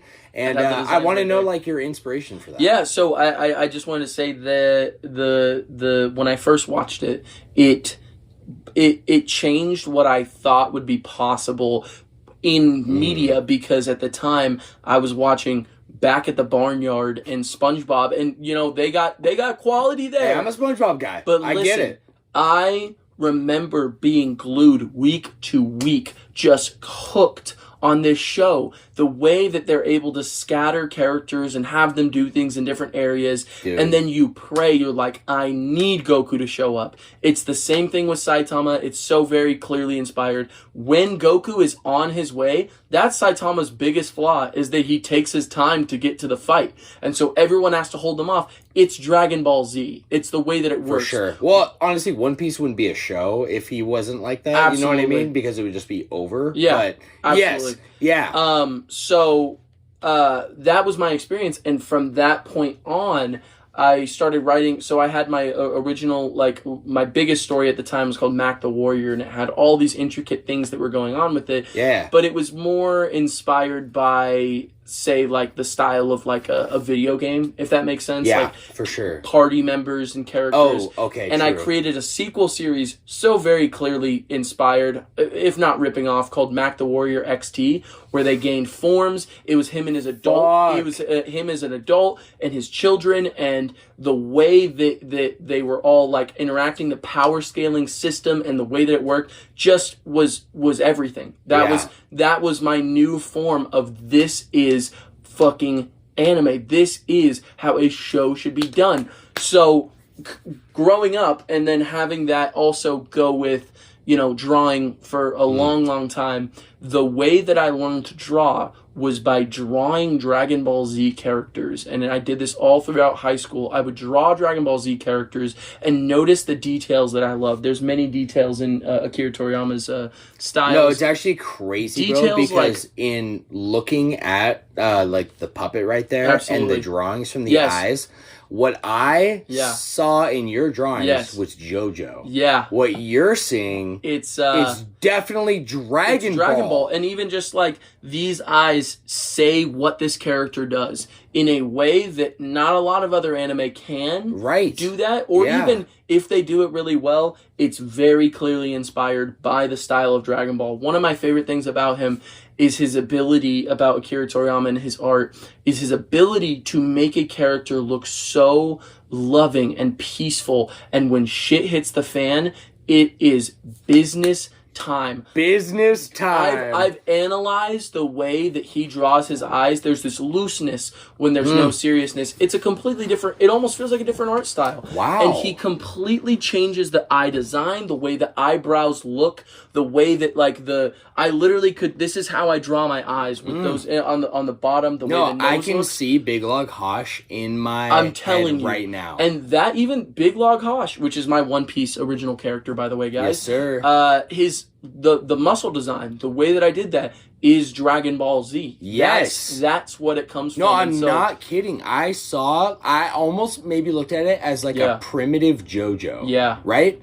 But what is primitive JoJo? It's Dragon Ball. It's fucking Dragon Ball. Absolutely. It it's makes Akira so Toriyama, much sense. And it's just... I had no idea how deep it was for you personally. To this level. I have seriously, like, and this is me not messing around at all. I have not been more inspired by another like artist in my entire lifetime than Akira Toriyama. His passing is seriously, deeply like hurting to my heart because this man created it. But the thing is, I'm sad, deeply sad, but I'm not like, what a terrible thing to happen. This man has not only inspired my life as an artist, but has inspired every single thing that we've mentioned now, plus 1,000, plus so many more that we can't even get to. And there's probably some we don't even know about. Yes, there's plenty. Of course. And so I am just,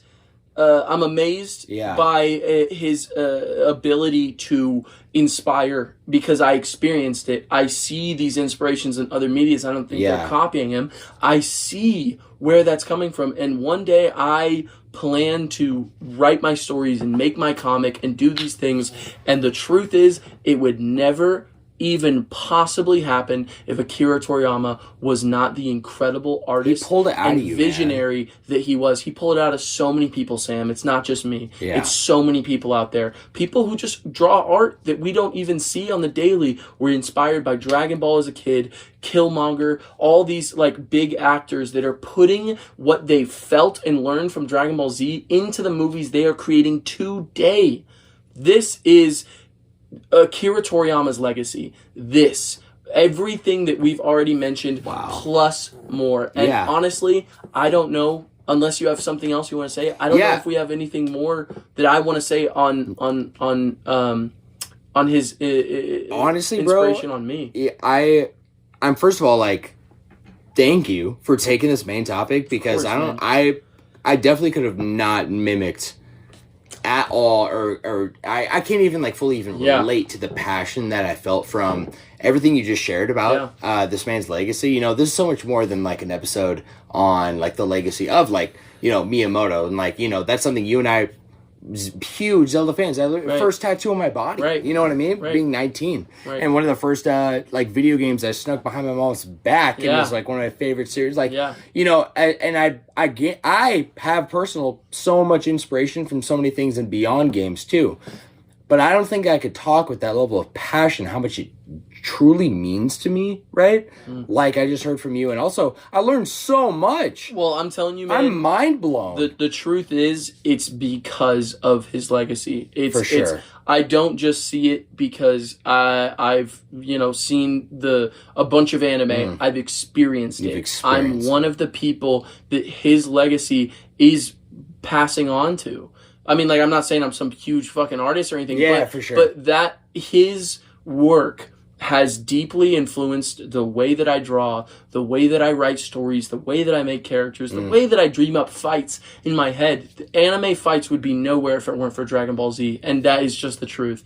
So the reason you hear it, the inspiration, and you hear the passion, is because it's true. No, it's so true, bro. I just absolutely love it. I'm fucking here for it. I hope you guys like that. Like, and especially, I'm really excited to hear from Caleb because he is probably the only other like real close friend I have that I've known has been a Dragon Ball fan for forever, and like and you know, he doesn't like draw or anything or like storytelling, like that isn't his forte like it is for you. But I'm really curious at how it's affected him. Even I referenced it a while back. It was this game we played in PS1, Legend of Legia, and it was like a fighting JRPG, very unique. Dude, I'm looking at it like, I'm like, dude, that is also, in this random offshoot game, is inspired heavily by Dragon Ball, right? Absolutely. So I just have one question for you. Please. Because I also, like, I feel like I want to leave the main topic where it's at and, like, make this episode. I agree. Exactly this. But I do want to ask, you've explained to me before, I just forgot, and for anyone out there who doesn't know, can you give me, like, the timeline anime wise, or even if it's a full reflection of the manga, like the series, and in like what order you would like consume it in, or absolutely whatever. I would be happy to, Sam. Please, thank you, bro. I will say there is enjoyment in every piece of Dragon Ball that is out there. I'll say it. Even the movies, the ones that are considered not canon, totally worth a watch. It. Absolutely worth a watch. And you're actually, you watched Naruto on a filler list, right? I did. Right. Yeah. So I'm assuming you've seen all of Dragon Ball. I have. I watched the original on VHS tapes. after I experienced Kai, we went to fucking Blockbuster or whatever the fuck you'd get like VHS tapes from, and watched OG Dragon Ball. And I remember seeing all the things that got cut out and enjoying them so much. One of the biggest things is Gohan's training arc at the beginning. He starts off as a little like whiny kid, and in the manga and in Dragon Ball Z Kai, it's a time skip, and you see him kind of like get his reins, and he's like but in the original, they show it. They show all of it, and it's filler, but it's really impactful. Yeah, sure. And it's seriously seriously good. So I'll line it up real quick. I'll make it super simple. Yeah. The whole story starts with Dragon Ball, the original story. Okay. That's how it starts. And to be honest, a lot of people have skipped it. I totally understand, because it is very much a part of its time. Okay. And it's not really a fighting anime to what Dragon Ball Z became. And is it not, are these all interconnected in some grander universe? Like do how you so? Like if you're watching Z or Super, do you need to know what's happened in the others? They'll absolutely reference it, and characters will show up. There are long-running characters that are that like villains from original Dragon Ball, relationships that happen in original Dragon. In fact, one of the toughest things is starting Dragon Ball Z and saying, who are all these characters? There's a bunch of colorful characters that just know each other and have this history. And Goku's married by the beginning of Dragon Ball Z because he gets married at the end of Dragon Ball. It is absolutely a continuation and extremely important to everything you'll learn. Okay. So after that comes Dragon Ball Z straight up. Dragon Ball Z with all its filler included. It's around 300 episodes. What about Super? Or I'm sorry, not Super. OG. Or OG? Yeah. It's about 200. 200. A little bit under, I think. It's like 190 something. Okay. 300. I always reference in my mind when I'm thinking like episodes, like I have like two, which is Attack on Titan and Bleach. Yeah. Attack on Titan, they're both amazing. Yeah, right? absolutely. And Attack on Titan's like what, like just under 80? Just over 80? It's like 85. Okay, so it's like just under 100 episodes. Absolutely. Bleach is like 350. It's like 360 something when you like get to the end of the Aizen arc, which is like that's what I watched of Bleach, and it's like a lot. That's 360 episodes. Absolutely. But that was, I remember like the journey I was on, and also feeling like, okay, this is really long. Absolutely. It's longer than I thought it would be. So that's kind of in my mind what I always reference. Yeah, absolutely. So Z is 300. Z is around 300. Okay. I would say 2 something. Okay. But I'm kind of going out. Roughly what you remember. Yeah. It's about fact check here. Yeah. There is a completely watchable version called Dragon Ball Z Kai, which is my preferred favorite version because it's more accurate to the manga. What they did was they cut filler completely and then repaste the episodes so that things, instead of a power up lasting an episode, it lasts a minute or two. So really? It's literally using some new animation plus the original animation, cutting it to make it like the manga, which I think so many things have to do. Dude, that sounds amazing. Yeah. I mean, One Piece is getting a remake, so it's no big deal. Oh, true. But that's very true. Yeah. No, but I honestly thought Kai was like an extender. No, you know what I mean? It's the Dragon Ball Z Kai is the definitive version of Dragon Ball Z. So I'll put those together. You got Dragon Ball, Dragon Ball Z, or Z Kai. And then after that moment, the way that worked was there was almost a 20-year skip after GT, which was currently named Uncanon. It's only like 27 episodes. Oh. But that's the introduction to like Super Saiyan 4 and like Omega Shenron and a bunch of that's what you really referenced? Cool. Yeah. Toriyama didn't didn't directly involve. Yeah, but he like worked some. He probably things, at the very least he okayed what was happening. Absolutely, but it's not based on a manga or anything. Got it. I still really like GT. I have a lot of love for it. Kind of makes me sad that it's not canon anymore, but hey, that's okay. Whatever. It's about 20 years later, and in between these times, there were Dragon Ball movies, but there wasn't any story that was going with it. And after that, in 2016 or 17, I think it was 16, Dragon Ball Super started, or it was 2015. Dragon Ball Super started, and they had... it's actually later than I thought. Really? Yeah. Dragon Ball Super? Yeah. That's like newer. Yeah, I didn't realize it was so new. Yeah. You know? I thought it was actually like, maybe like before 2010. No. Wow. There was a movie in like 2012 called the Battle of Gods. I've heard of that. Yeah, it's the first arc of Dragon Ball Super. Oh, it's like the tournament, right? No. Okay. Battle of Gods is it's like the first arc. It's the introduction to the Super Saiyan God, which was a canon movie that was released, and one of the first times they did that. And I always recommend you could skip the beginning arc of Super. Just watch that movie. Cool. I think it's done a little bit better, and it's movie level animation. So fucking amazing. Better budget, all that. Yeah. Absolutely. And then after Super ended with the Tournament of Power, there was a Dragon Ball Z Broly movie. Which is completely canon. That's actually is that your favorite character? Broly, I fucking love. Yeah, I think he might be him, or to be honest, it's tough to beat Vegeta because he's got the Zuko arc that everybody fucking I go crazy for. Yeah. So Broly came out, and then while this was happening, the manga for Super continued, and so he was very directly involved with the manga Super, and I believe he had multiple artists working on it. And that's about 3 arcs in that haven't been animated at all. So that manga is very much available. And they make some changes to the initial story because Dragon Ball Super started as a show and not a manga, which is pretty different. But it was directed by Akira Toriyama. Okay. Right. Yeah. So the manga came out. There's a lot of stuff going on in it, and the most recent movie they released was Dragon Ball Super Superheroes, and crazy name, but that is what's going on. And then we have Dragon Ball Daiyama. That's the new one. The new one. Which very mixed. Yeah, right? I was mixed on it at the time, but to be honest, I don't want to even feel mixed about it. I just want is the final project that Akira Toriyama worked on, and I just want to experience it. Because what he wanted to do, his idea was it's like a 40-year celebration of the original Dragon Ball, and so going back to Kid Goku and doing all that kind of stuff. Right. I get it. Which at the time you were saying, that's not what the fans want. Not what are want. you doing? But in hindsight, it might be the best thing he did. I think it is. Yeah, and so I can't wait for it. We don't have any confirmation for it, but if you are interested in Dragon Ball, very easy series to get into because there's only like 3 shows you have to watch. And you know what? That's actually less than I thought. Yeah, and honestly, like a lot of people skip Dragon Ball. There's a lot to it, but you could watch a recap video and understand the arcs that happened and what happened.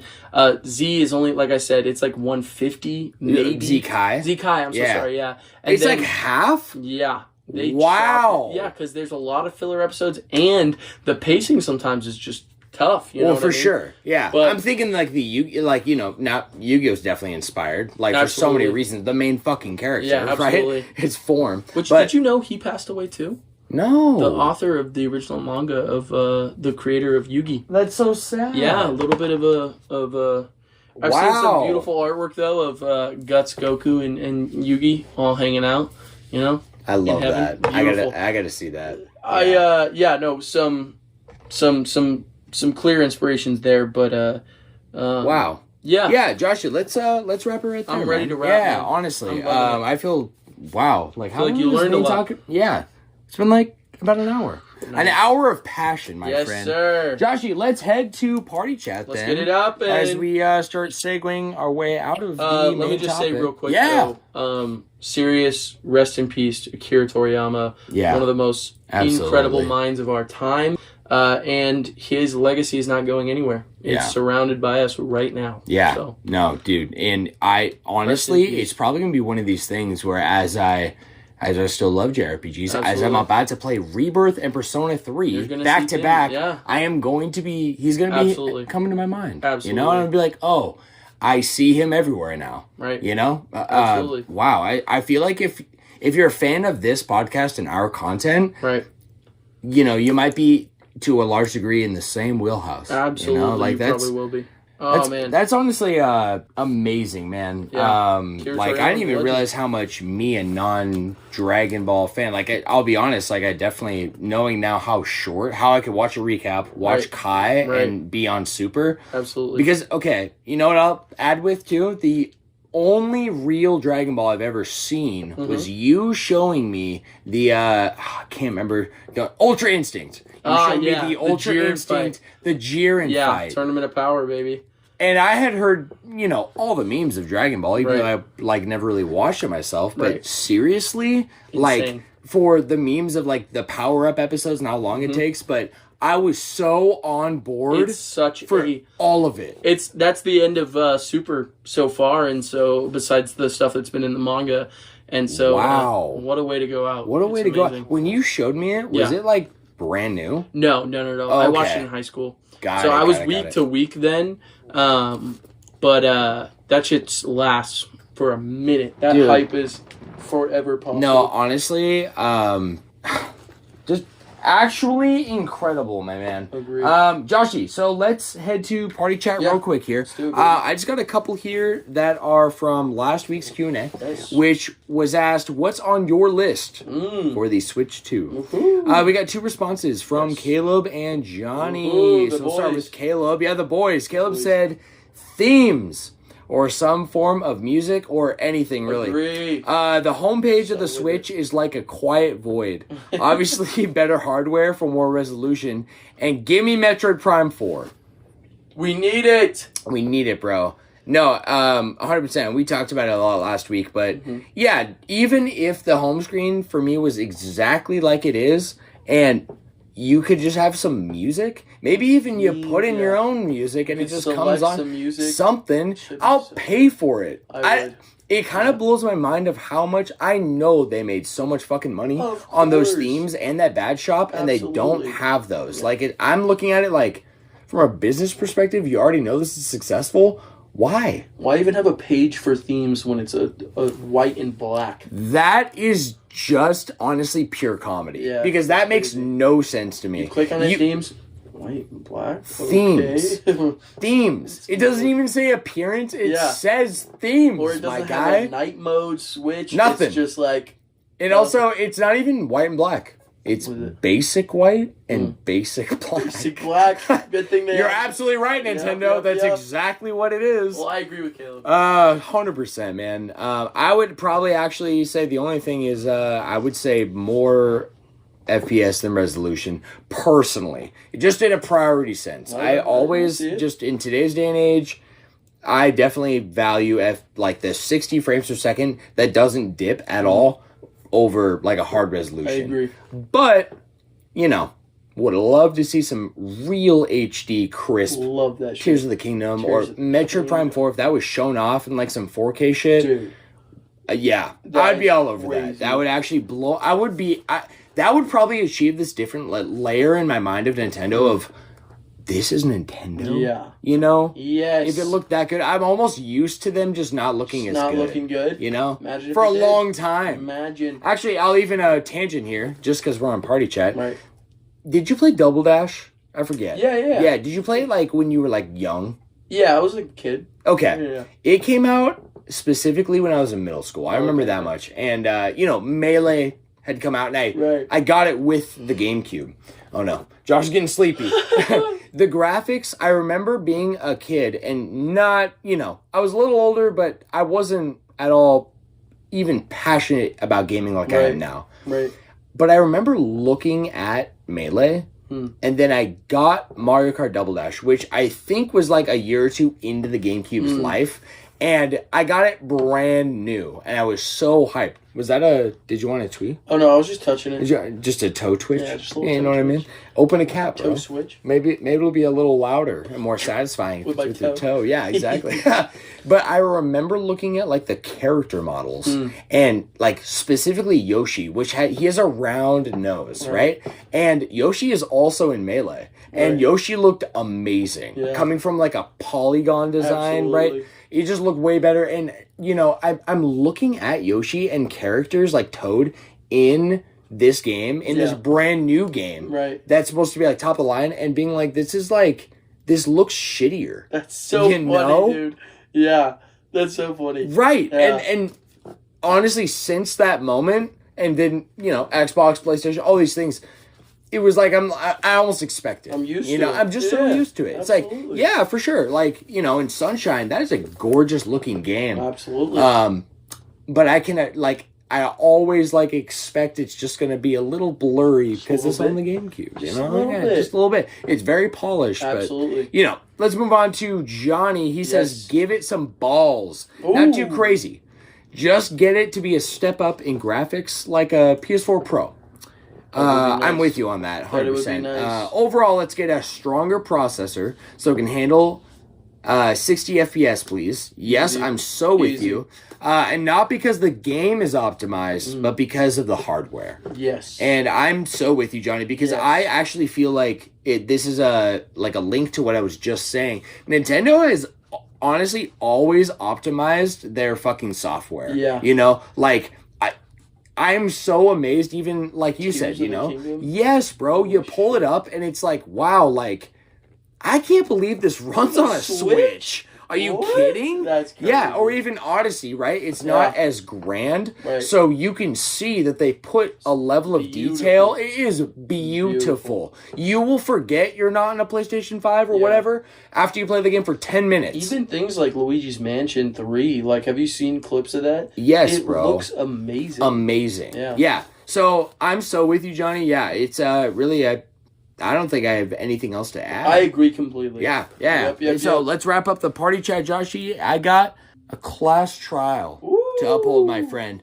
The last point of hype before we wrap this episode, my man. I'm really excited because this was my turn for trivia. Yes, it was. And I have tailored this specifically to Dragon Ball and Akira Toriyama just for you because I knew you were a fan. And I didn't know how hard I should go, but I'm thinking I should have gone harder based on our talk. But we'll see how you do. And I want to say and announce to the audience too, I have a new format I want to run for our class trial. I want to, like we did in that fun episode between us, I'm going to take in your answers and then we will go over them at the end. Okay. How's that sound? Perfect. Yeah, sweet. I think it'll also go with the music better because we now have like the soundtrack. Oh fuck! I forgot to show you before the episode started. That's okay. That's okay. You'll get a sneak peek after this ends, my guy.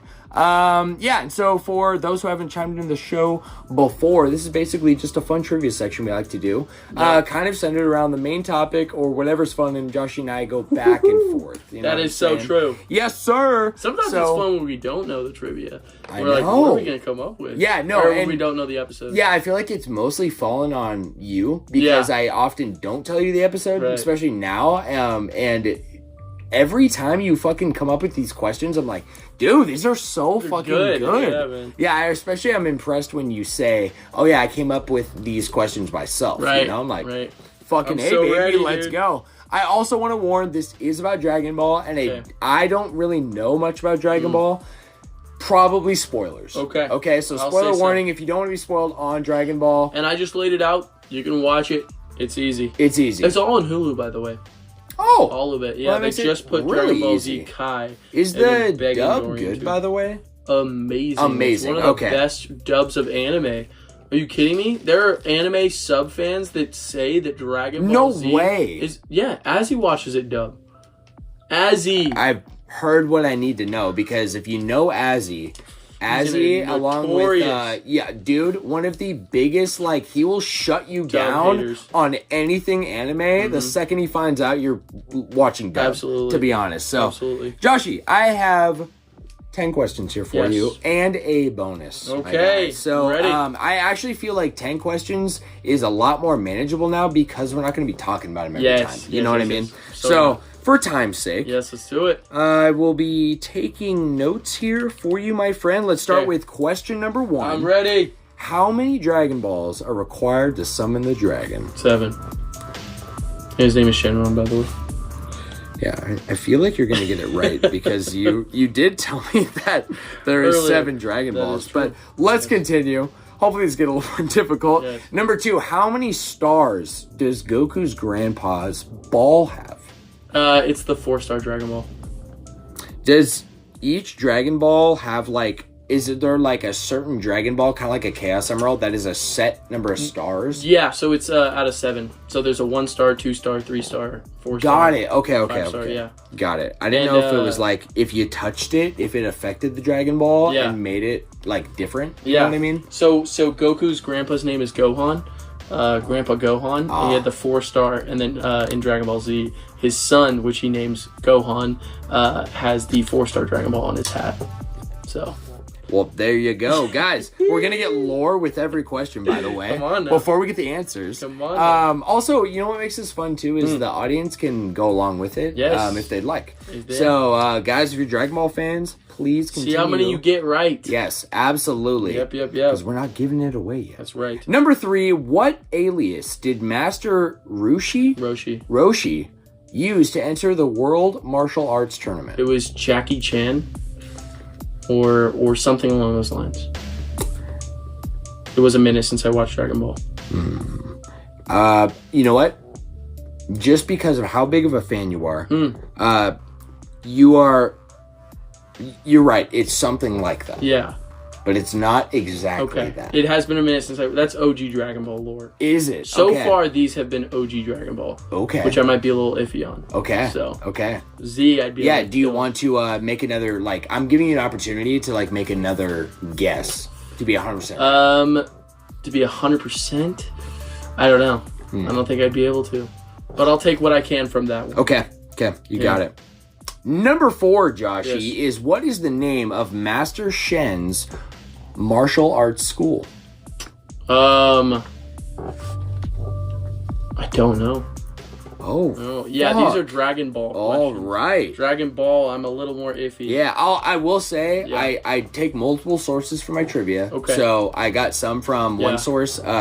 You'll get more that are probably not just Dragon Ball. Actually, because I don't really know, but I watched the Ultra Instinct. Yeah. What's that tournament arc called? That's the Tournament of Power. Tournament of Power. Yeah. Okay. I kept reading World Martial Arts Tournament is the like the OG. OG. That's what the Tournament of Power is like. And then I kept seeing literally almost every question had the word tournament in it. Yeah. And I'm like, maybe I should stay away from these questions because they might just be one arc.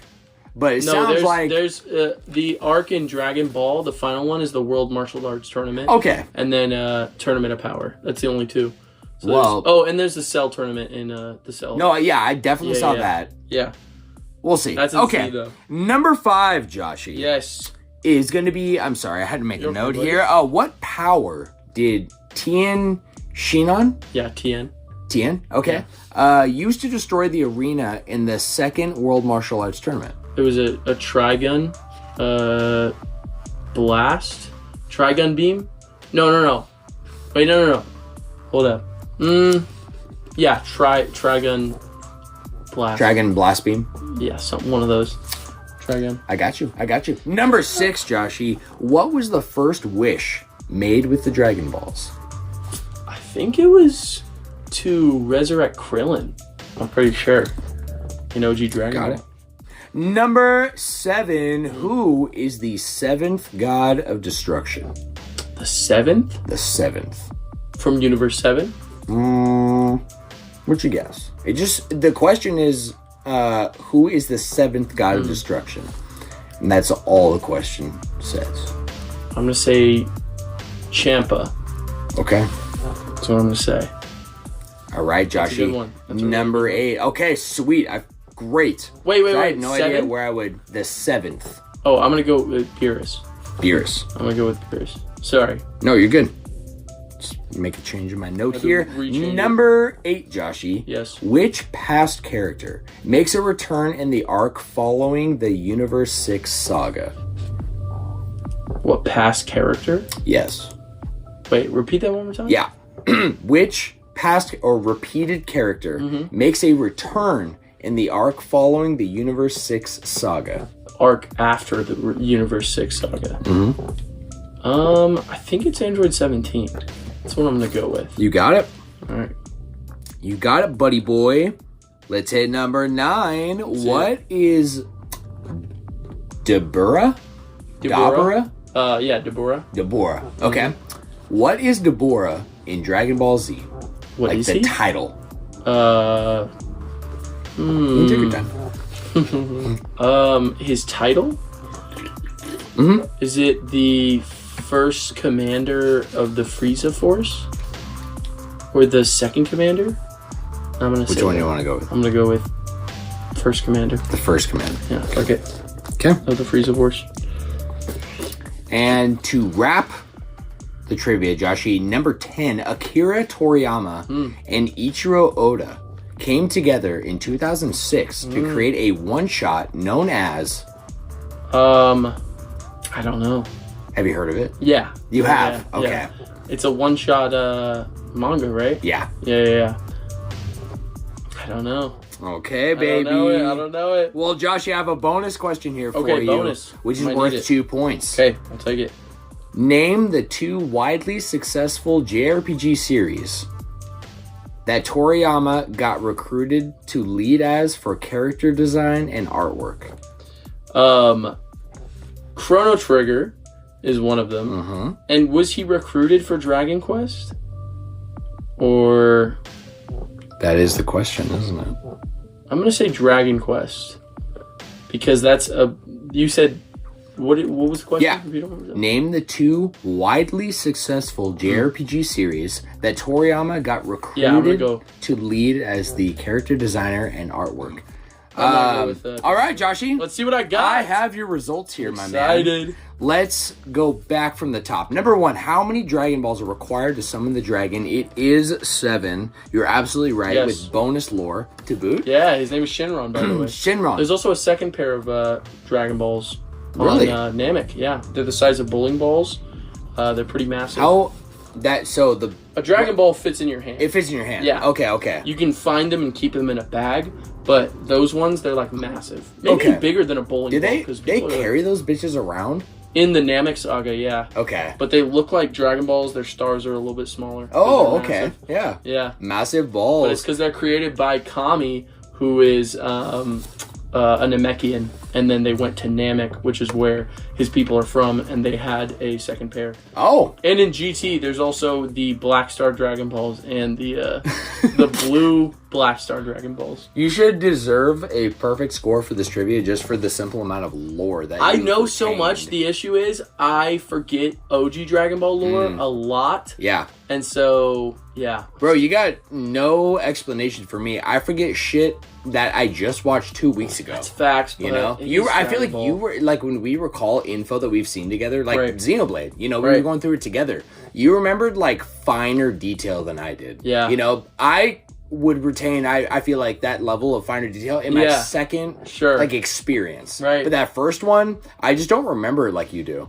Well, it's crazy. It's you got a good memory. Thank you, bro. Yeah, and also there's a lot here. So the funny thing is I have a bad memory, but when it's like shit that I love, I just remember it so no, for sure. You know, I definitely know what you're saying. Yeah. Well, you know, you remember stuff that like impacts you. Like on this, like, and you're taking it in a set way. I feel like it's like tough in the real world because you're dealing with your emotions and counterbalancing. You know, you're empathetic, so you're also dealing with other people's emotions and reactions while having thoughts. It's a lot of multitasking, right? Is. You know what I mean? But if you're sitting there standalone consuming content, it's different. I agree completely. That's where I'm at. Joshie, okay, let's hit number 2. How many stars does Goku's grandpa's ball have? It is 4. Yep. Does wanted to ask, like, does like it have a different kind of like power than 3 does, or do they have no power? They have no power until the just like Shinron the Chaos is, Emeralds. Yeah. Got it. Okay. Number 3. Actually, the Chaos Emeralds are just like the Dragon Balls. They sound exactly the same. Because what came first? That's why I asked specifically, is it like the colors of the Chaos Emeralds? Because if so, they sound exactly the same. Absolutely. You know? Other than, you know, in Sonic, I'm not sure on hard lore, just from my own experience. It seems that once, you know, his form is up, he literally consumes the energy of the Chaos Emeralds and they need to recharge. Yeah. Is that just like Dragon Ball? Well, yes, there is a recharge, but the issue with that is once a wish is made on Shinron, the balls scatter to every corner of the world. Oh. So they can go anywhere. That's convenient. Yeah. Actually, I'll be honest with you, that is a theme in Sonic. Oh, yeah? Yeah, like, you didn't play Sonic Adventure, right? No. Yeah. They scatter? Sonic Adventure and Adventure 2, there's something called, so I don't know if this is Dragon Ball reference, let me see. but you got the Chaos Emeralds, and they are bound by the Master Emerald. Right. Is that not so familiar? much. Okay, No. the Master Emerald, that Knuckles is a keeper of the Master Emerald. He's from the race of the people, right? Yeah, the Echidna. Right, and so their whole civilization is around protecting the Master Emerald. And making sure that the Chaos Emeralds don't fall under, like, abusive power. Right. So at the beginning of literally both games, the Master Emerald gets shattered by a force, okay? Usually from... honestly, Eggman just being an idiot, or something else coming along and intentionally shattering it. And what happens? The Chaos Emeralds spread to every random... I don't think it's like every corner, but it's random. Okay? And they're spread. So, literally in Sonic, what do? You find the Chaos Emeralds every game. It's Dragon Ball. It sounds exactly like Dragon Ball. Let's continue. Joshie, number 3... because you were so confident in the first 2, these are going to be the toughies. These get a little tough. Yes, sir. Testing my you knowledge. might say easy, and then like medium, and then we're going hard. Okay, number 3 is, what alias did Master Roshi, thank you, used to enter the World Martial Arts Tournament?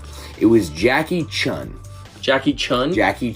So I'm giving you a half point. I'll take a half point. Yes, sir. That's good. Joshie, number 4 is, what is the name of Master Shen's martial arts school? You said you didn't remember. I don't remember. The answer is the Crane School. Does that ring a bell? Right. Or is it like not important? Not I feel like you probably didn't remember stuff that's like not very just important. the little things in OG Dragon Ball where it's like, you know, I mean, it's there. Yeah. You know what I mean? Yeah. Like, oh, yeah, bro. Okay. Oh, I remember that. Number 5, what power did Tien Shinan... am I pronouncing the last name right? Shinan? I don't remember. They don't say his last name. Okay. To be honest what did he use to destroy the second World Martial Arts Tournament? The answer is... you know, what did you say you were set on? Do you remember? I said it was Trigun Beam or something. Or you said Trigun Blast Beam. Blast or Beam. Yes. Yeah. The answer is Tri-Beam.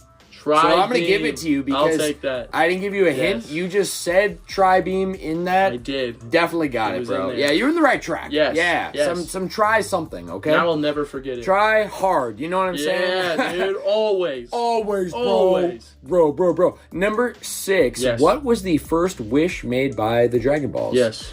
You answered some resurrection. Yes. The answer is ultra soft panties. That is true. Yes. That ring a bell? Yes. Who made that wish? Master Roshi. Is he a perv? Absolutely. Absolutely, bro. Literally like his whole thing. They defeat an invisible man in the original series by Krillin revealing Bulma's chest, and his blood goes onto an invisible man, and then Goku's able to beat him up because he's covered with his nosebleed blood. That's how they beat him. So wow, some good stuff. Honestly, I'm seeing inspiration. I'll tell you that much. Oh, absolutely.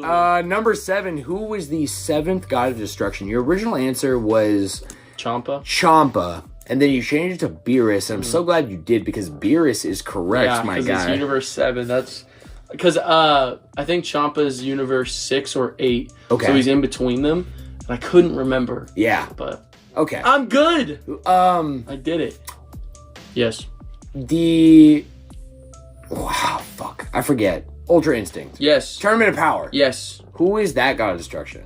So the way that it works was the Tournament Power was set up by Xeno, who is the most powerful being in existence. Xeno. Yeah, Xeno. Yes. And all the Gods of Destruction and their angels from all 12 universes came together for that. So Jiren is from a different universe. Is he a God of Destruction? No.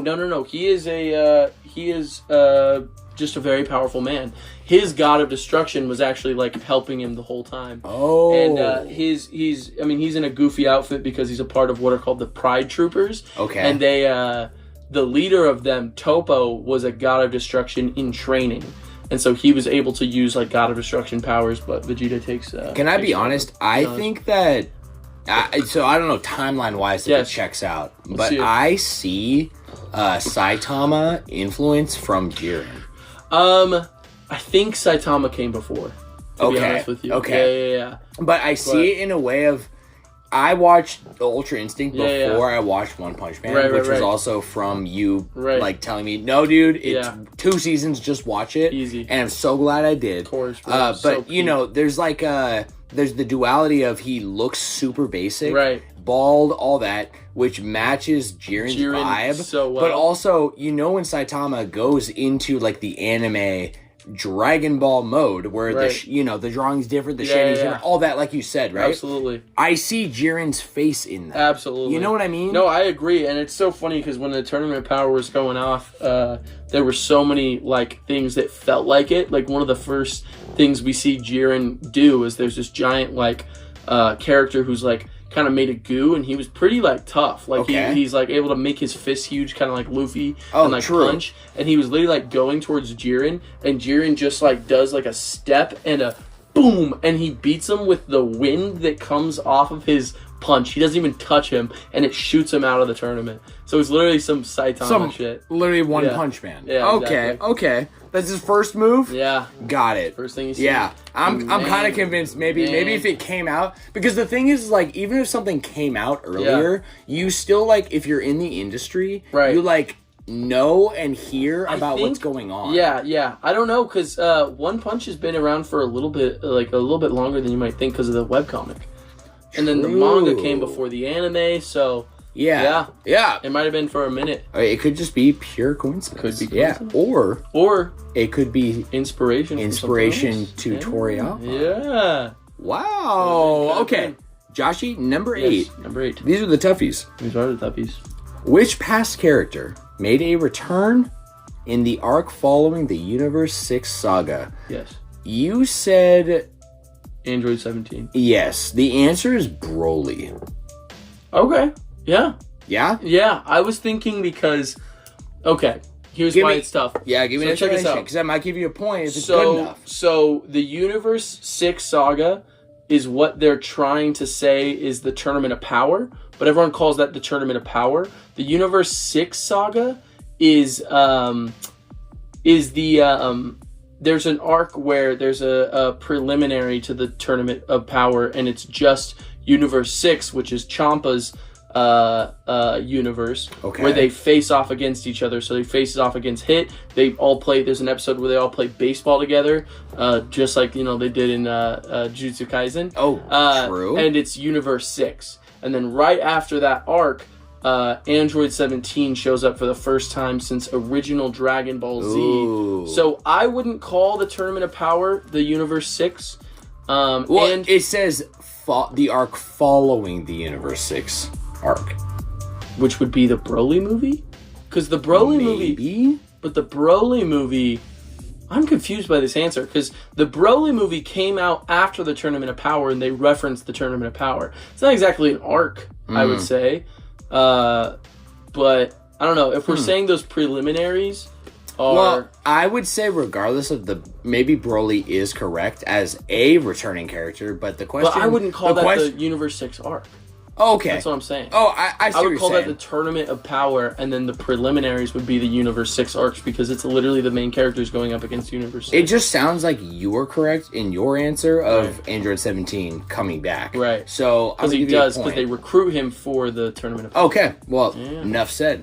I believe you. You're I'll getting take a it. point. Joshie, number 9. Yes. What is Dabura in Dragon Ball Z? Yes. You said the first or second something? Yeah, Frieza Force captain. It's the King of Demons. Oh, that makes a lot of sense. It makes a lot of sense. I think I forgot that, though. Yeah. That's from, yeah. That, and you know That's what it reminded me of? Yeah. Which one? 7 Deadly Sins? Yeah. You know, like, I'm like, like the King of the Demons? The King of the Demons? Makes sense. Literally his title. Anyways. Makes sense. Joshie, to wrap, before we get to the bonus question, number 10 is Akira Toriyama and Ichiro Oda came together in 2006 to create a one-shot known as Cross Epoch. Cross Epoch. Okay, yes, sir. I've heard that name. I definitely have. You know what's ironic about the name? I don't know anything about the one-shot or this mashup, but Chrono Trigger had a sequel called Chrono Cross. And the ship you fly in Chrono Trigger after you get back to life, because Chrono is literally like a mix between Goku and Jesus Christ. Right. The ship is called the Epoch. That's crazy. I read this and I'm like, dude, this is Chrono Trigger written all over it. Chrono came back to life? Yeah, that's a huge part of the story. Goku comes back to life. No, he doesn't. He dies and he comes back. He literally goes to the other world and then he gets resurrected. Okay. So that's crazy. A lot of people, there's a whole game theory on it of is Chrono Jesus Christ, and honestly, a lot of the shit in it matches with the Bible. It's crazy. That is crazy. Specifically, almost from just a gamer standpoint and JRPG specifically, there's a trope that there is like classes, okay, regardless of if the game has classes, there's still a trope. For example, Cloud. Cloud is like lightning as a beginning spell in like every game, and he's mostly a physical brawler guy. He has a weaker magic stat. It devolves into so many things, but what doesn't the main character, especially if they're a warrior shonen character, what do they usually not have? A healing ability. That is true. Reviving and healing. Usually you have a mage or a dedicated kind of like healer character. You know what I'm saying? Yeah, absolutely. So Chrono he is the healer. There's other healers, but he has healing, and specifically in their terminology, because it's not a Final Fantasy game, his revive ability is called life. So very interesting. And specifically that he's the one to come back to life. Interesting. He also came back to life 3 days later, by the way. Which is crazy. Sounds like a Bible reference. Oh yeah, bro. My guy, and he fulfilled the prophecy, by the way. So there's all this stuff. So let's get to the bonus question, brother. Wrap this up. Name the 2 widely successful JRPG series that Toriyama himself was recruited to lead as a character designer and artwork. It was indeed Dragon Quest and Chrono Trigger. He was recruited for Dragon Quest because he was on the manga train, working for I think he had already started working with the animation studios to make it into like anime and even like movies, like you said. And he was asked to take part in a video game series, and his work on Dragon Ball was seen as the vision for their work for the game. Wow. So he didn't make Dragon Quest. He was recruited for Dragon Quest, and he loved it so much. Dragon Ball? Yes, he loved it so much he stayed to the end of the series. That's amazing. And he took it on as one of his babies. Wow. Isn't that crazy? Yeah. He's a fucking demon. On top of everything about the Dream Team, it's like, oh my gosh, just Toriyama is an absolute legend. I love this trivia probably more than most because, the format was really fun, but low-key, that all this lore about Dragon Ball, I feel like I learned so much. Yes, you did. Yes, bro. Joshie, let's take this high with us for the rest of the night, my bro. Yes. And all of you out there. Joshie, I have a Proverb Spotlight for you and our audience this week. And, of course, I had to pull it from Dragon Ball. Oh, of course. See if you can tell me or if you know what character says this. We'll see. I want to say, I don't know if the quote is from the manga or anime. I tried looking up the quote on Google and it wasn't pulling up other than where I found it from, which was like a quotes page. Okay? The quote is, I've never understood how people can delight in hurting others.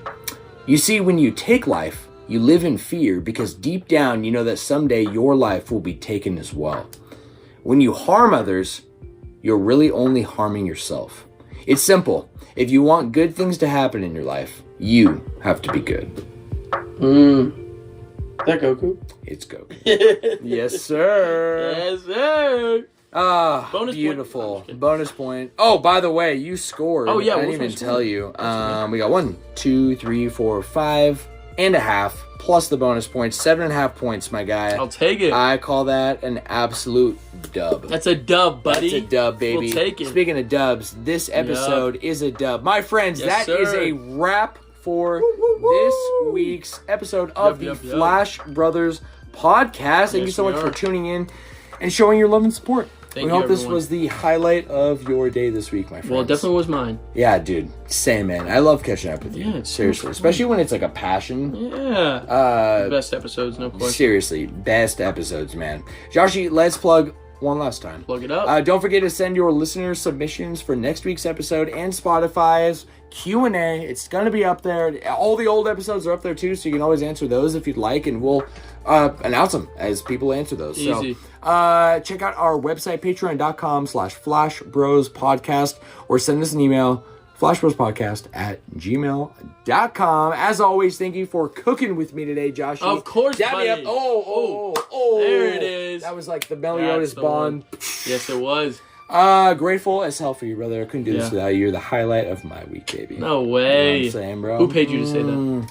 Jarrell, I'll pay you later, bro. No, seriously, bro. Appreciate you. And especially this main topic, I would have only talked about probably the facts. You know what I mean? And what he's achieved, but the emotional impact, absolutely, that is more important. Because we're the people. We are the people. So, grateful as fuck for you, bro. I'm grateful for you, man. It wouldn't exist without you. All right, my friends, last call. I'm wrapping this package. Wrap it. We will see you all next week. Be safe. I love you. Get home safe, everyone, if you're not at your house. And if you're at your house, enjoy your home safe. Kamehameha! Got it!